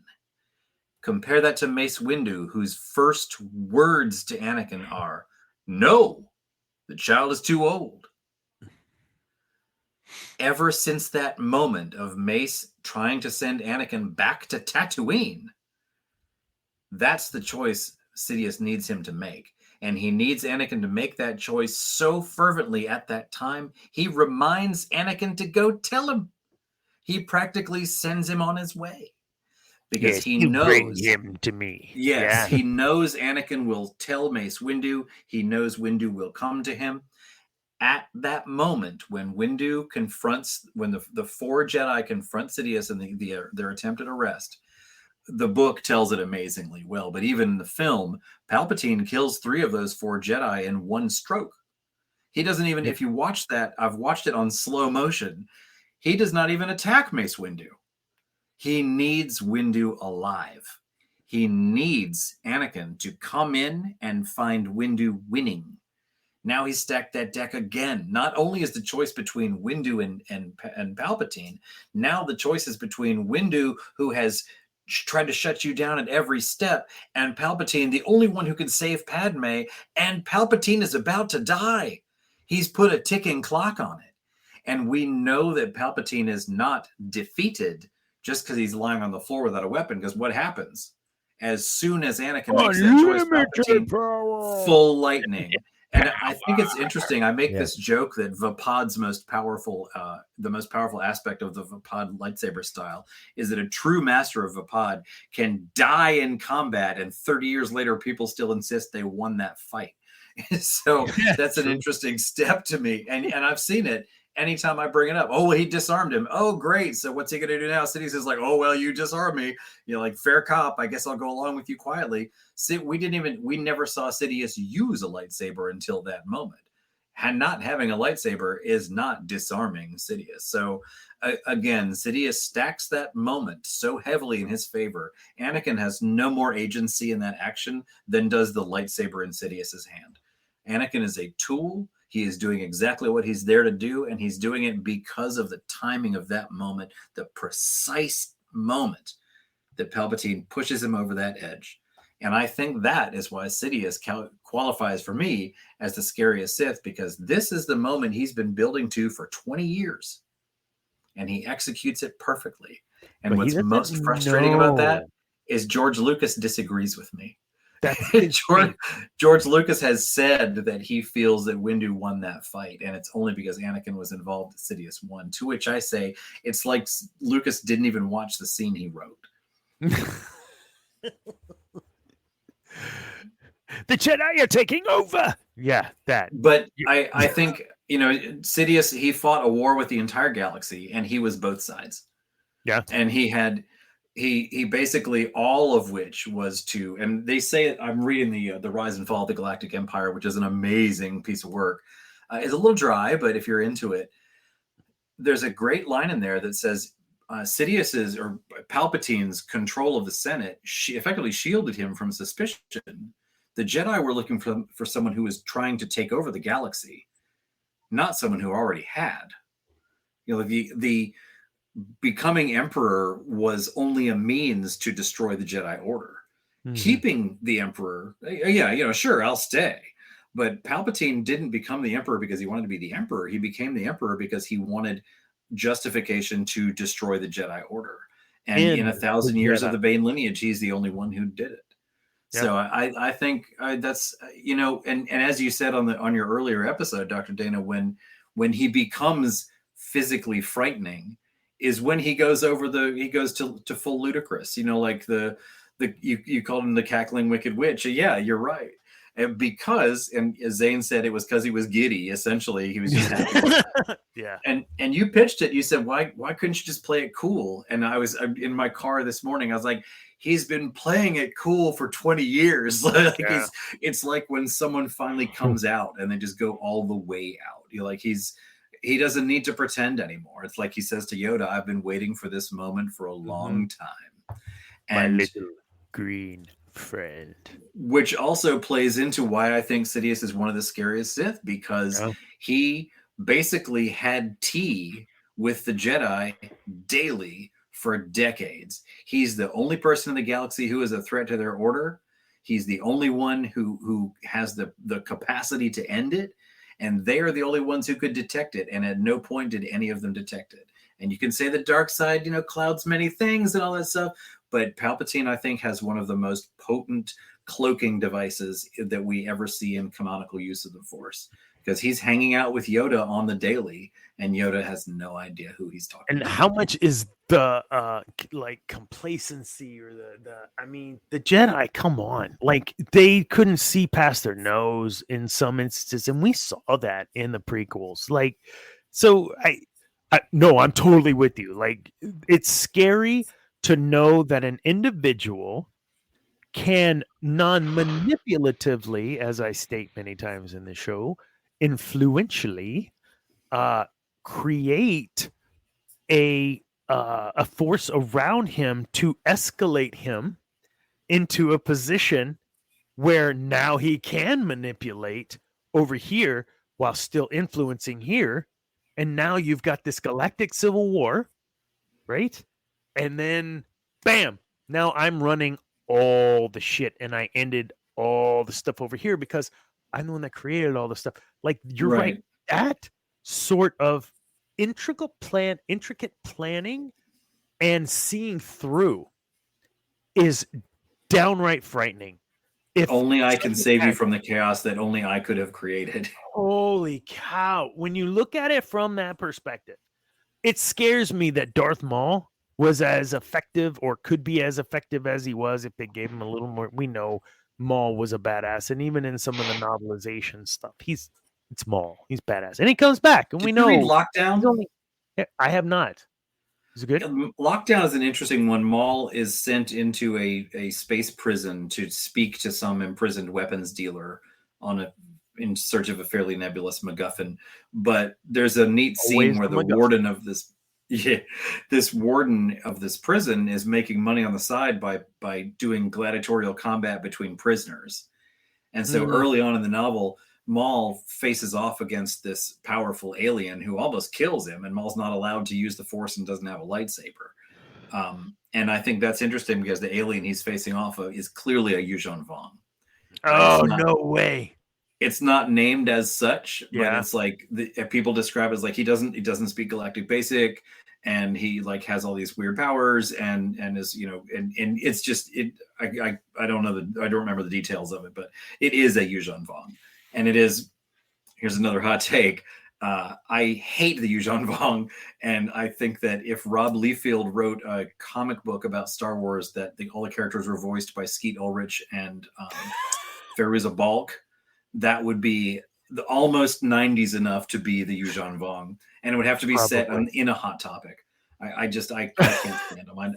I don't like a new species introduced that resets everything we know about the Force. Like, oh, they're not susceptible to the Force. And they did. Oh, are they not? They really did. Are they not biological organisms? Like, we can levitate inanimate objects because of this field of living beings, but we can't touch these weird aliens. Anyway, that's a topic for another time, perhaps. But at any rate, Lockdown's a good novel, and we see. There's several short stories and comic series and where we see him on the TV show. Maul is a formidable opponent. And I think he was, if any, he was held back by being Sidious's apprentice. I think he really reached his height as a crime lord. And for my money, the duel between Savage Opress and Maul when they fight Sidious is some of the best lightsaber dueling we see on screen. I agree. Even when Sidious does that backwards hop and kills Opress with a double lightsaber stab under his arms, just that little it's great fighting. He's crazy. He's mad. I think, and I haven't watched episode 1 ever again after I watched it the first time after I recorded it because it was absolutely terrible. Or the Palpatine episode. It was bad. I appreciate that you watched it. You guys go watch it, but don't tell me how bad it is. I think there's it's arguably the best episode of the pod.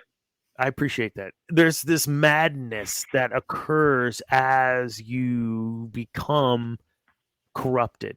I believe that happens because you can't continually it even happens to Vader. Vader goes on these tirade. If you read the comics, he goes on these freaking tirade.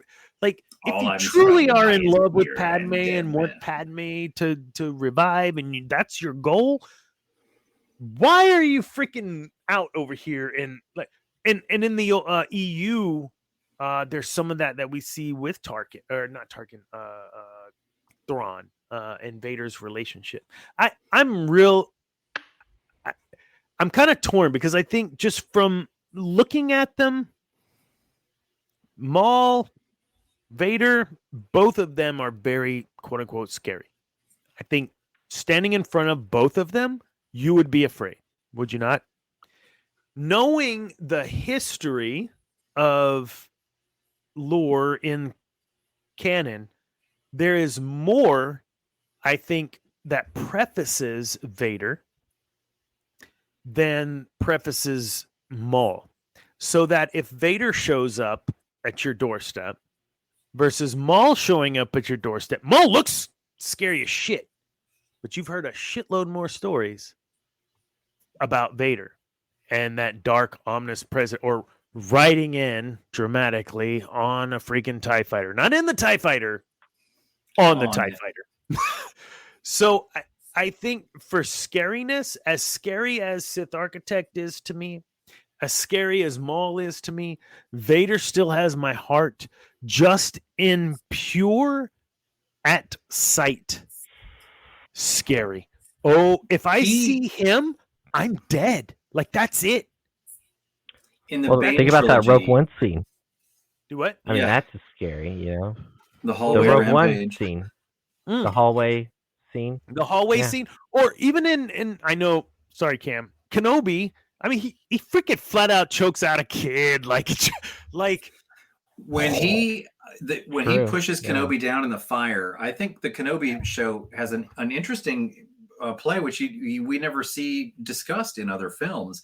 Kenobi's trying to hunt down Vader in this dark, dusty environment. He can't see past his lightsaber.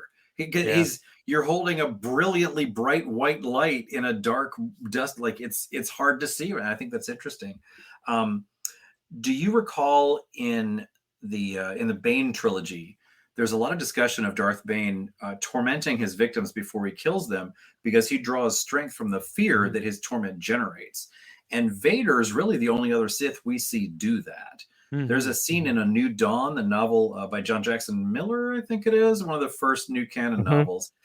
Vader kills the entire crew of a rebel ship. But before he does, he turns on the PA system. So everybody on the ship can hear him killing everyone else on the ship. Holy and crap. It's a needless step that he takes on purpose just to do that. And if you think about it, perhaps it's just cinematography, but the Rogue One hallway scene, Vader's lightsaber comes on before you see his chest lights. What has happened there? Vader turned off his life support to make a dramatic entrance.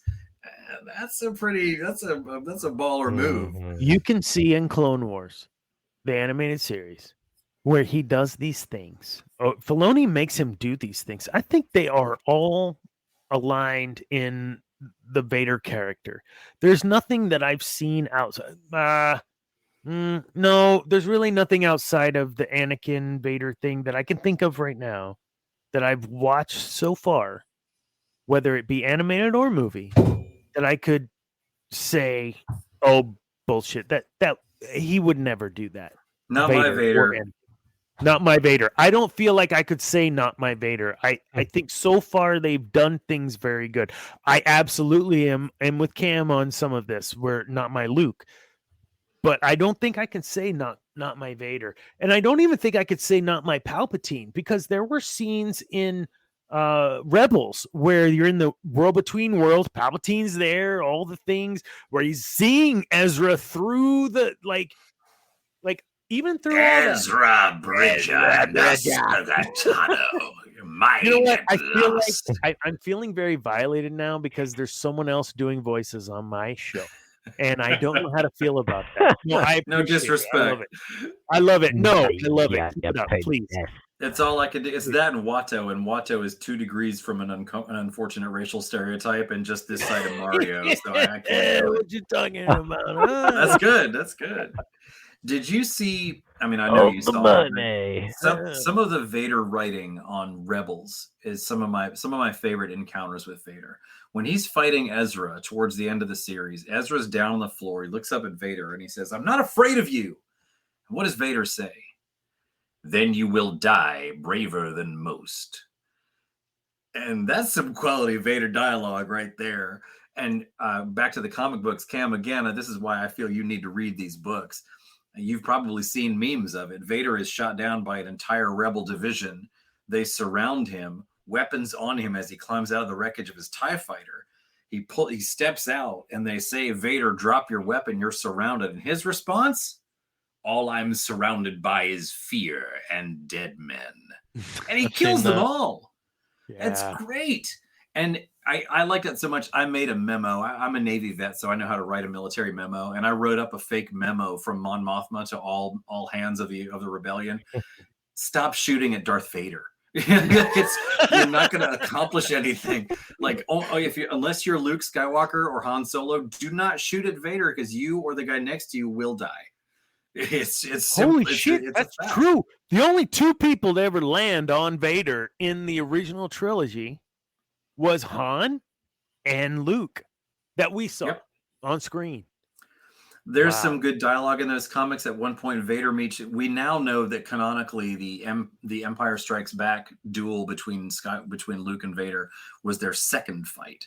In their first one, Vader doesn't even bother to kill him because he's beneath him, but he does recognize the saber. And Vader says, "Where did you get that saber?" And Luke, still thinking that Vader killed Anakin Skywalker, Luke says, "You killed my father." And Vader says, "I have killed a great many fathers. You will have to be more specific." Vader, and I think you're right, David. Vader is a terrifying figure because he has the time to make jokes like that.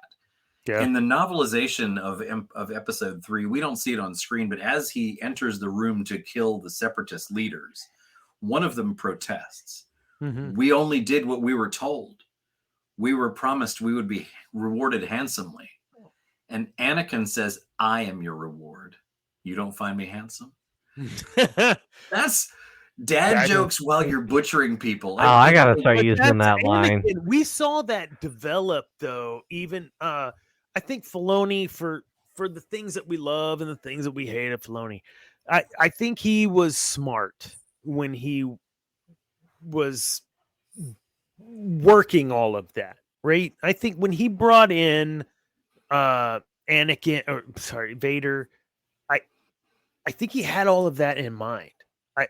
I really do. And I know we've had our discussions on the show about Filoni back and forth, but no, come on, Cameron. Dave Filoni.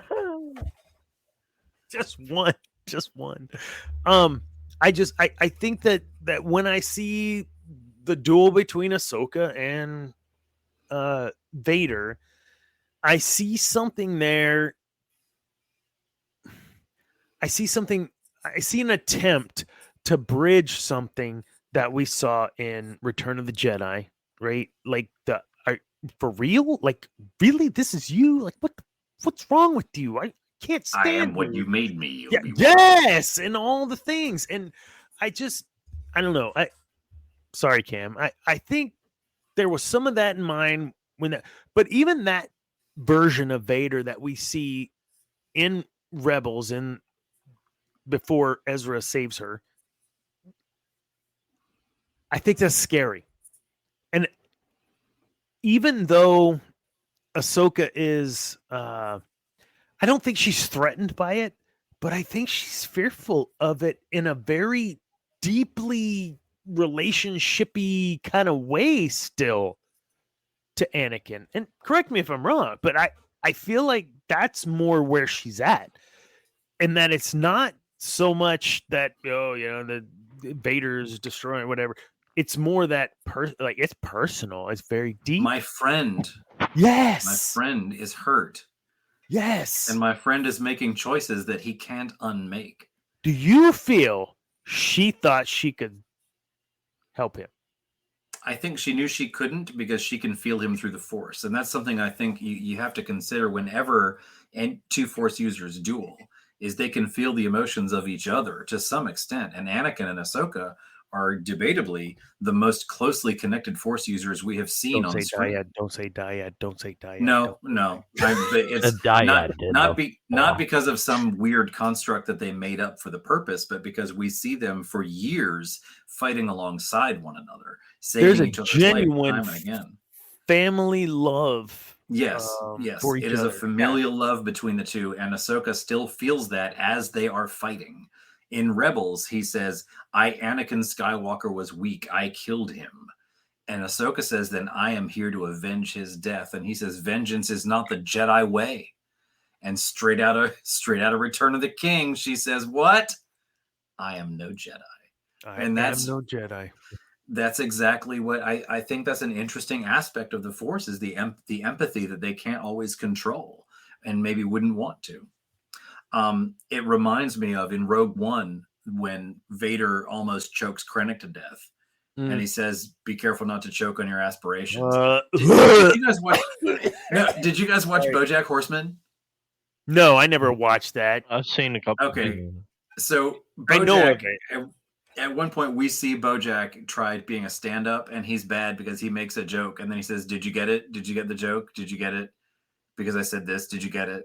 And like Vader's saying, "Did you get it?" Because aspirations, and he's breathing, but he also has aspirations. Did you get it? Like it's a funny. To me, it's a funny moment.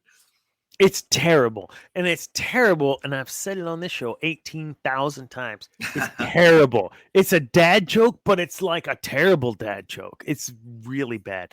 It was poorly placed. It took me, I think that's what it is, Brian. It took me out of the scene.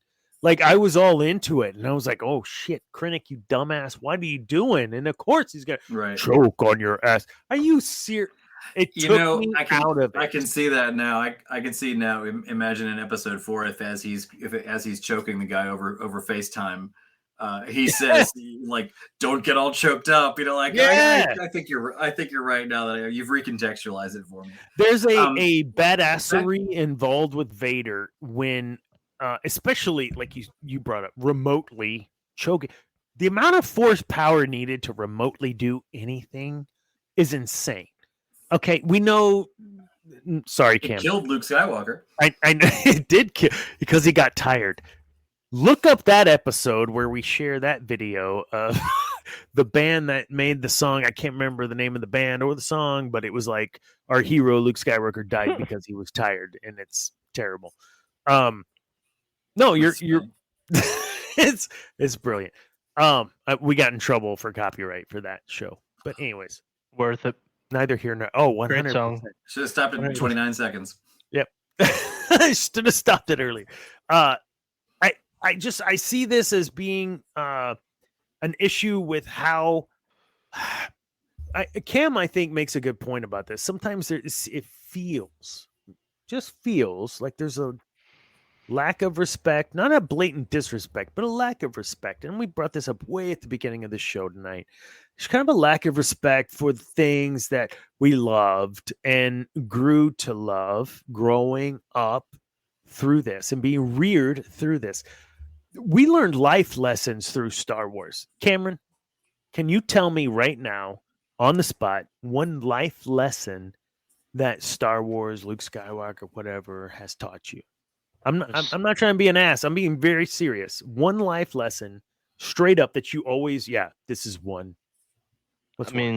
Just being there for your friends and family, no matter the cause, even if it's not the right decision in the moment, even if you should stay and train more, being there for your friends is ultimately the right decision, even if it may cost you your life. So when he says on Dagobah and sacrifice Han and Leia, like that's what you're referring to, like that. Yeah, I'm talking about original trilogy Luke, not whoever we see in the other movies. Nothing Yoda said would happen happens. Yoda. Yoda cast that action in a terrible light, and none of that takes place. So I think that's a good lesson learned, Cam. I like that. And I think also just, his two mentors tell him that his ultimate destiny is that he has to kill this guy that he finds out is his father, and his constant motivation to find a way not to do that, And I think ultimately forgiveness for family, friends, or whoever might have wronged you. I think that's another thing OT Luke taught me as well. Yeah. Andrew, are you sitting there thinking, or are you falling asleep? I just realized this dude's got a TU shirt on. Man. Can we get this man off the show? Whoa! Did I? What? Bro, what is that? Come on, we got Aggies #1 in the SEC right now, and you're wearing that shirt. What are we doing here? What you're talking about? What are we doing here? I just now noticed Right, that Brian. We I don't do know what you're like talking our about. Aggie football here in College Station, Texas. you have hit I that don't know what very you're talking well, my about. friend. You Oh my can, I lived god. in I don't know what you're talking Austin about. for 20 years. You know how hard that was? How All close right. are you to I don't know Fort what you're talking Worth? about. How close? 3 hours from Fort Worth. My The best Star Wars toy store in the continent is in Fort Worth, Texas. So my wife raised I go up to Fort Worth quite a bit because of that, and we have yet to make it to the store. But yes, I've heard of said store. I Yes, think I he like has an the Austin Austin location now. I like the Austin Austin does one. have a location now. I like the Austin I one better met those personally. guys, and You been to the for Austin folks one? at home, this is the Holocron toy store. Yes. I met those guys the first month they were open. I happened to be on site for I used to work in flight simulators for Lockheed Martin, and I happened to be on site at the joint base in Fort Worth, and I heard there was this Star Wars store, and I got in touch with them, and I did a whole day of media with them on the Sith Library and Archives on a Facebook page that I admin on. And I got them 750,000 views on about 15 different videos we had all day long. And I am so invested in those guys. They sent my daughter a baby present when she was born.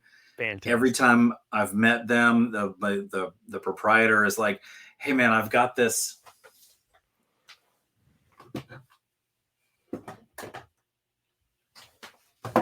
I've got this Palpatine that I don't see Hell anybody yeah. buying it. Would you mind? I think it should have a home with you. Yeah, sure. It's beautiful. Yeah, it's yours now. Those guys are so great. I love their work. Heck yeah. By the way, just got this in from Japan while we're talking collectibles. Anyway, so, Dude. Oh wow. Yeah, when I travel to Fort Worth, I would schedule my trip around the store's opening and book my hotel at the Marriott that overlooks the store. Goodness gracious. Absolutely. Every time I haven't been go, to I Fort think I Worth have in a a huge while, but collection, and I every need to- time I I go, need I to go add up things there. to it. Yeah. They have one in Austin though now. Sorry Yeah? to divert them. Yeah. Holocron. Is that what it's called? they Holocron do? Toy Store. Oh, okay, Go that's see a them. lot They also have closer. an online aspect. There's just nothing better. I got my It's Palpatine as good as the Transformer there. I original didn't even know it location. existed. We all know that. Andrew, I need you to go down there and check that Austin location out. I know you're close. And let me know. Take some pictures, get some video, talk to them on behalf of Talk to what? of TSD.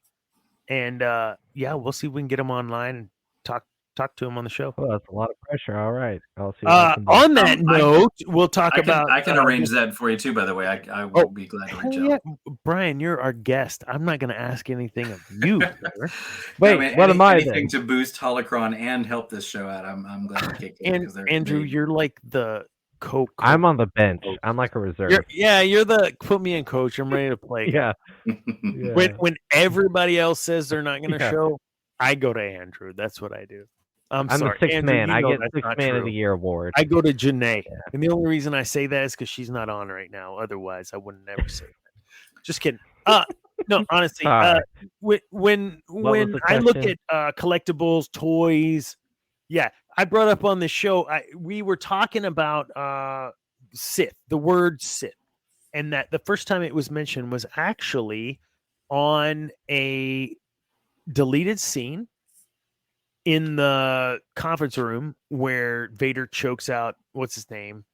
Right before that, he has this Sith Lord. He says that before he says, "We will not be swayed by your sorcerer's rays." Like, so it's mentioned there, but we don't know that Sith, the word Sith, is mentioned because it's a deleted scene. First time we see it is actually on a trading card by Topps. I have said trading card in 1977. Nice and crispy and in its package thing to keep it. Oh, clean. right. I remember that. Yeah. Beautiful. I showed you guys that. It was like $5,000. Yeah, I showed you guys that. And then I also have an Emperor Palpatine that is a U, which is untouched by human hands because they unwrap it out of the packaging with gloves and they have a video of it and they put it into a acrylic case. Look at that beautiful card. Ooh. This is a Japanese collectible card game. What? And I have that guy U95, untouched by human hands, 95 in acrylic case, 1981, Emperor Palpatine, Emperor Strikes Back, and it's my piece de resistance. But that's the only Emperor I have outside of the entire series of Episode 3, where you have a couple of Emperors in there. And I have the whole Episode 3. Zane actually has it, or his mother has it in her possession up in the attic. Point is, I have the entire collection. To your point, way at the beginning of the show, shit ton of action figures for Episode 3. Not a lot of action figures for Episode whatever 12. They exhausted the demand. Yep, 100%. I have to share with you while we're talking collectibles there, Dana. Did you guys see the television show Parks and Recreation? 100%. Yes. So I stole this joke from Leslie Knope. I have a picture of me with Palpatine. This is a wax figure in Madame Tussauds. Nice. And so on that picture, I pre-printed in a handwriting font, "To Brian, my best apprentice, my partner in crime. Our friendship will always mean the galaxy to me." Nice. In a font that looks like handwriting. So when I went to get an autograph from him, I had one of those pictures with no printing on it and one with printing on it. Now, this is what Leslie Knope does to Senator Kirsten Gillibrand when she goes to Washington, D.C. She asks Gillibrand to sign her book, and she's already pre-inscribed it. And that's the joke is, I'm such a crazy McDiarmid fan. Of course, I would be Leslie Knope level geeky about it. So in line, I ask his handler, is this going to be okay? Like, is he going to be weird about this? Because I'll just get the regular one signed. He goes like, I don't think he's seen the show, but yeah, I think he'll go for it. And McDiarmid, who is a gent all the way, 100%. he looks at this pre-printed picture and he gives me the WTF eyebrow. And I said, Mr. McDiarmid, I'm in costume. Mr. McDiarmid, I'm so sorry. I should have explained. I'm such a fan. I thought it would be best if I just pre-printed what I knew you would want to write anyway. And then here's the Leslie Knope of it all. And then I said, I left some room at the bottom if you want to add anything. And he signed it, but not before he said to his handler, loud enough for me to hear, "Let's not make a precedent of this." And I think it would be funny. I have a collection of weird autographs I'd like to get. And one of them is I'd like to get a legal size piece of paper and blank, but just have him, can you sign here and here and initial here and here? Like I'm clearly going to print something on top of this. Like what I paid for 4, just sign it. The one I would do for Anakin, and you guys, you might catch this, Dana, because I don't think you're too young to have seen this film. I would like to have Hayden Christensen sign a jar of pizza sauce. No. Hayden Christensen was in a film called Little Italy. No. Which is set in the part of Toronto that Martin Scorsese directed, because everyone talks like, "Hey, I'm walking over here. Look at the pizza guy." It's ridiculous, but it's a fun movie. And the premise is it's a Romeo and Juliet retelling in which Hayden Christensen is the scion of a family of pizza makers that once had a joint venture. And there was an argument years ago about my grandmama's pizza dough is the reason our pizza is so delicious. My grandmama's sauce is the reason. And so big fight. And now instead of one pizza restaurant, there are 2. And Hayden Christensen is the scion of one of these families and is desperately in love with the daughter who is the scion of the other. And through their love, these 2 ancient old friends reunite and love ensues. And it's a great film. And Hayden Christensen is on the dough side of that equation. And I think it would be fun to have him sign pizza sauce. Like, how do you know about this movie but still got that wrong? I would love that. He was also in Push. Let's not forget. Yes. That And wonderful right after that, I'll have piece Jason of Isaacs thematic sign a history. Just kidding. It wasn't that great. Hayden got a bad rap. We've talked about it on the show, man. We were so happy collectively when he got a chance to come back. Well, that's why he's going to so many conventions again, is because the fans are louder than the critics. Yeah. You know? Well, but the fans hated him. Yeah. And someone pulled aside a curtain. I was in line when I was in line for that Palpatine autograph. Someone pulled aside a curtain, and Hayden was visible. And someone in line behind me took a picture. And you're not allowed to do that. they will kick you out of the convention for that. These actors get paid for the pictures you take of and with them. And Hayden, like, the curtain went back and Hayden gave him like this, hey, and so the guy took a picture, and immediately a staff member was on him like, you need to delete that. I mean, you need to delete that picture or leave the convention hall immediately. And Hayden called out and told him, hey, let him keep it. And it's a small thing, but you know, Hayden's getting paid $150 for every photo they take of him. And for him to like, come on, like, just be cool about it. I thought that was a really nice movie. So Class we act. didn't ask Debbie how much she paid for her Hayden meet and pictures, but if it's that much, hey, how Hey, come Mark you wouldn't Hamill was help us? 500. Oh, you got you know? one too? Look at that. Oh, yeah. with Ian, man, can we say dirty rotten scoundrels? Just come on, Yes. Ian. Oh Yes, we my can. God, holy crap! By the that way, guy. when my friend surprised me with that photo op, they bought it for me. I had like an hour to prep for it. No. And I didn't want to, I'm not going to do the voice. I'm not going to say do it. I'm just, what is something that the 10,000 people say to this guy? I don't want to say that. So I decided what I'm going to say to him is, Mr. McDermott, it's such a privilege to meet you. I love your work. Mr. McDermott, such a privilege to meet you. I love your work. And I'm wearing the Darth Vader suit. So I go in there and like a champ, I said it. Cool, calm, professional. Mr. McDermott, such a privilege to meet you. I love your work. And he claps me on the back and says, well, don't you look dashing? And I said, thanks, I dressed up. Do you like my tie? just out there. But it's funny. People ask him to like act like he's electrocuting them or act like he's force choking them. He says, it's just a character I play. I don't do that. And he has a really funny, at Celebration 19, he was interviewed. Warwick Davis has asked him, and he asked him about, you know, how did you bring your theatrical training to the Emperor? And can you talk about that a little bit? And he said words to the effect of, well, you know, it's interesting. I've played so many characters. I've played gods and emperors, poets and kings. And whenever I'm interviewed, it's, who do you suppose people ask me about? It's always the Emperor, who's arguably one of the most despicable characters in science fiction, perhaps in fiction. And I always want to ask them, you know, what does that say about your psychology that says what you're most interested in? And I'm in the back like, hey, why haven't you accepted my friend request? But no, he's so cool. He's such a gent. Like when they say don't meet your heroes, but he's one worth meeting. No, a friend of mine met an actress I will not name who is in the original X-Men films, and he paid $250 for this moment with her, and she is seated on a bar stool, not looking at the camera, not smiling. She's looking off in another direction with her arms crossed. And he's like, yeah, you know, like he's doing the hover hand, thumbs up. He's happy as hell. He's glad to have paid this $250 for this moment with her.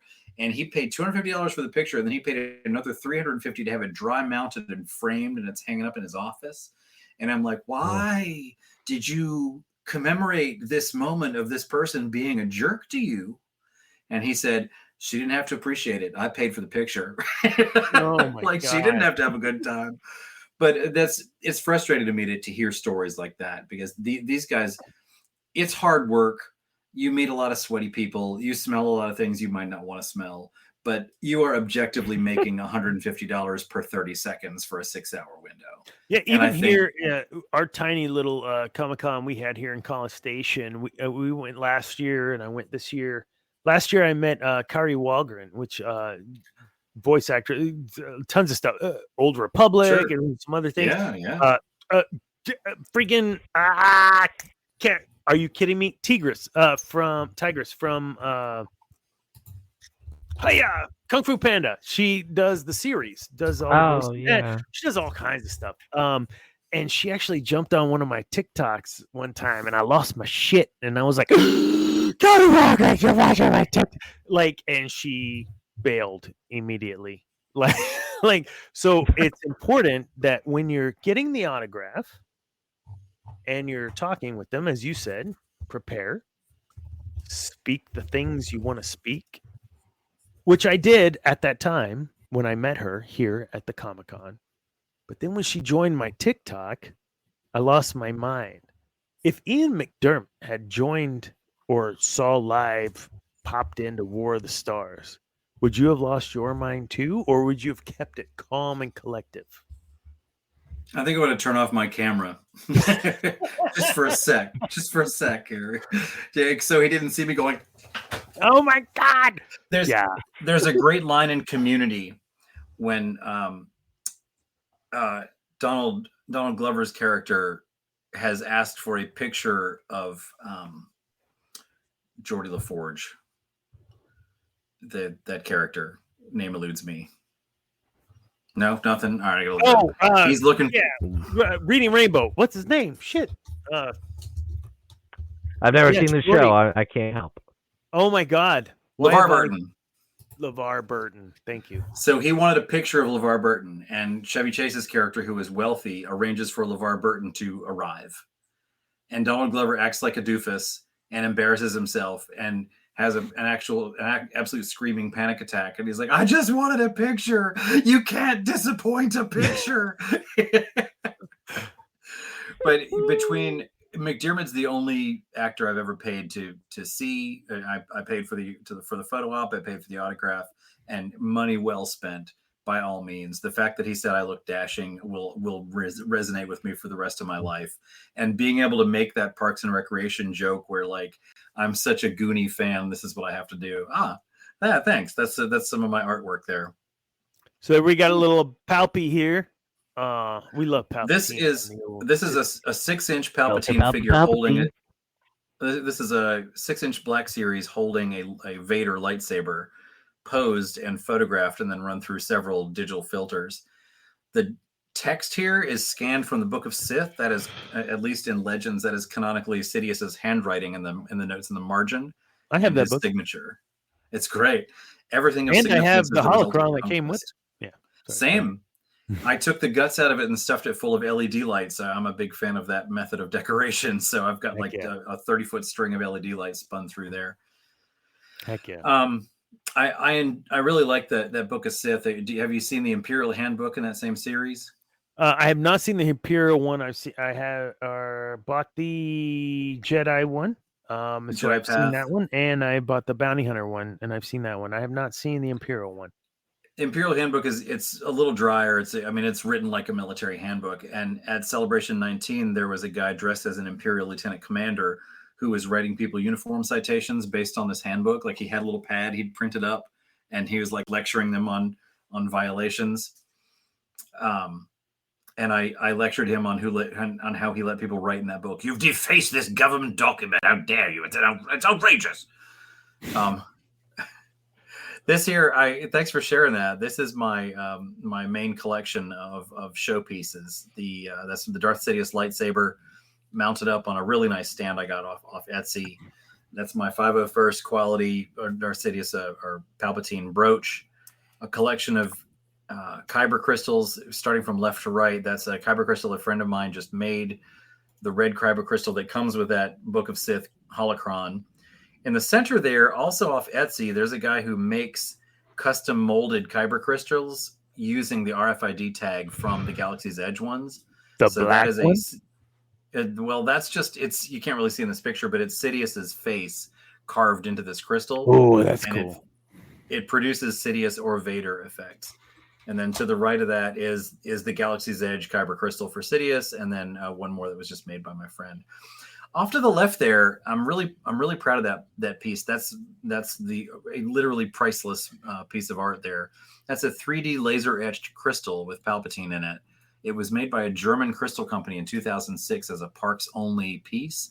They are contractually forbidden from ever selling it again. The only way I even found out what it was by doing a Google image search and going into the Wayback Machine and finding a broken link to this crystal company, and I looked it up. The way I obtained that is my mom's cousin's college roommate is a woman named Lynn Hale. You're talking Spaceballs, brother. Yeah. My mom's cousin's college roommate is a woman named Lynn Hale, who is head of marketing for Lucasfilm. And what does that make? And when I found nothing. When I found this out, there's actually your father's brother's cousin's nephew's brother is you, depending on how many generations how many siblings per generation. But so I asked my mom's cousin, I was like, are you still in touch with her? She said, yeah, we get a beach house every summer. And I said, if I sent you an email, would you be willing to pass it on? And she said, absolutely. And so I sent 9 paragraphs of, I like Star Wars. And I said to her, I said, I'm not writing to ask you for free stuff, but, I would never forgive myself if I didn't say, if you ever have any sort of, little trinket around the office, not a signature or something, he gets paid for that and he should, but, just like a collectible, some sort of figurine or something, it would become a priceless, treasured family heirloom. And one of the examples I gave was, a card or a little figurine or a DNA sample, whatever you might have. and right. And 6 days later, I got that thing in the mail. And I did want to say too, the tall statue in the back. Wait. The tall statue in the back of that picture is a model of Sistros, the Sage of Duartai. Canonically, Sidious contains his lightsaber within that. Yep. And I had that made by a guy on Etsy.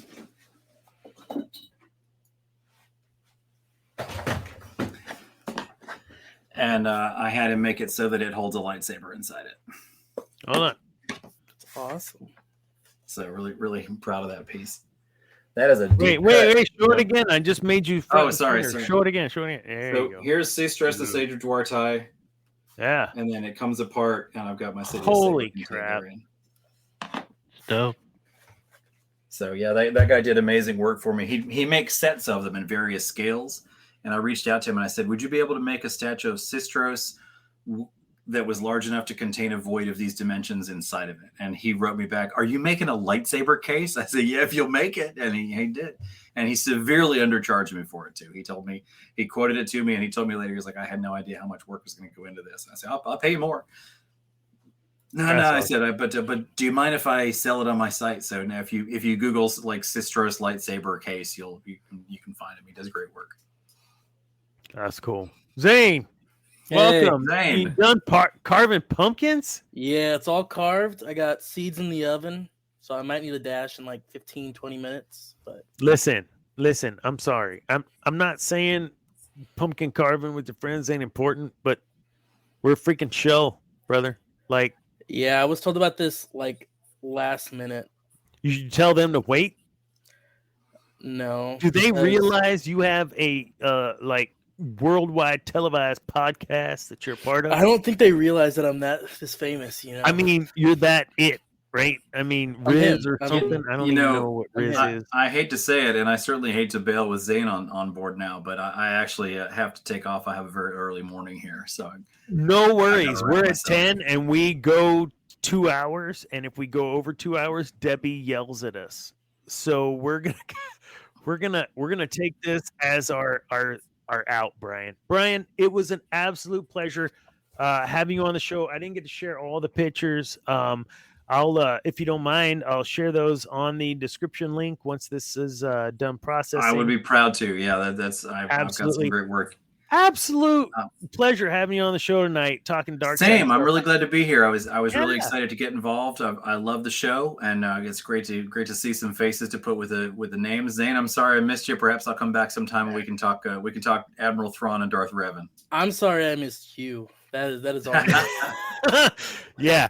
I let him in on the secret, Zane, that his 2 least favorite are your 2 most favorite. So that'll be a great debate when we bring him back on. Yeah, I don't want to fight about it, but I'd love to discuss it. No, it's a discussion on this show. It's a discussion at most, a debate. Like it's not. Can we all agree, Ryan Johnson? I try to make that clear though, because amen, brother. And as I was growing up, if you saw someone in a Star Wars shirt, like that's your friend already. And now 100%. You see someone in a Star Wars shirt and like, I might not want to talk about it with you. I met a guy years ago in an airport. I'm sitting there reading Darth Plagueis, wearing a Palpatine t-shirt, and I have a COVID mask on that is Palpatine's nose and mouth. And this guy's kind of like hovering around me, like keeps eye contact and look away, eye contact, look away. I said, hey, you want to talk about Star Wars? Yeah, man. It's funny because I am a super extrovert. I was a military recruiter, so I'm militarily trained to meet strangers. And Star Wars fans are not always particularly adept at that kind of social engagement with strangers. And it's my bread and butter. So I was like, let's talk, man. And we ended up being seated across one person from each other, and that person 10 minutes in the flight is like, can we just trade seats? Like, Right.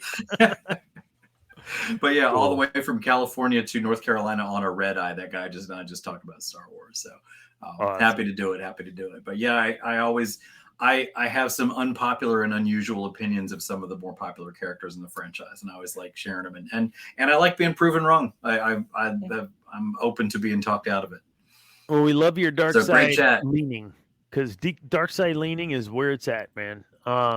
I've got a whole theory on the dark side I want to save for a more specific episode. Heck yeah. If you look at the bottom of our scroll, we've got at Feast of Fandoms. That's where you're going to find. Do you guys have your own channel, or are you on the Feast of Fandoms channel? We're on Feast of Fandoms. Okay, so go check them out. War of the Stars. There's some other bits within the War of the Stars, like Through a Child's Eyes. There's several episodes of that. It was really awesome when that was going on. My co-hosts have some of their own stuff that they plug there, and they do great work. Again, I'm fairly new to that show. They've really made me a big part of it. I'm one of the admins on the Sith Library and Archives on Facebook, which is a 50,000 follower strong fan page where we collect and curate some of the finest collection of Sith architecture, artwork, literature, and humor. And I gotta say, I post as Darth Carosis, which is the only thing I wrote in 8th grade that I still like. So check me out there. And it's such a pleasure to be here. I'm really honored. I'm glad to be part of the show, and I hope that I can come back. Absolutely. Brian, you shoot me a couple of those links to those Facebook groups or pages, and I'll share them on our tiny 100 to your 50,000. But we'll share that out. No big deal. Some of those are probably bots. Dude, yeah. And you know what? Thank you for everyone that jumped out and was engaged this evening. Janae, Josiah, etc. Janae, you were the one tonight, and I know you're not even on right now, but that's okay. It's always when I'm not on. That's always when you're not on. Where the Stars is great. Of course, Geek and I podcast is going to say that. No, it is great, and I appreciate you being on. Cameron and Zane, thank you for joining. Hey, Zane, thank you for joining for 5 seconds. Yeah, okay. Andrew, I don't know where you bounced to. I know you got crappy service out there, but thank you for being a part as well. Halloween episode, we just talked Star Wars. We didn't even really do really crazy shit, but that's okay because it's a Star Wars show. Can you get enough Star Wars? I don't think so. Well, we can if Rian Johnson's directing. Anyways, remember, kids, peace is a lie. There is only passion. We will see you guys next week on election night, where we will have Oaken Sabers. Oh, God, Andrew, seriously? Okay, now he can say goodbye. Maybe, if he can jump on. Okay. Sorry, my Wi-Fi just completely gave out. We will have Oaken Saber at the end of the show. Oh, we just lost someone else. Oaken Saber Armory on next week. I'll reach out to them, make sure they're here for that. They have some great stuff. But we're on for election night. The theme for next week: which Sith would you want ruling the galaxy on election night? Who do you want to be president? Now, I know Palpatine did it, and some others did too, but there's plenty of Sith that never got to that point that maybe you would have liked to follow. That's what we're going to talk about next week. Remember, kids, we are after our 2-hour mark. Peace is a lie. There is only passion. And one other thing, just kind of as a last thing, you have the power, honestly, to move you and everyone around you. Fucking use that power. Use it. You've got it. Use it. Good night, folks. Peace is a lie. There's only passion.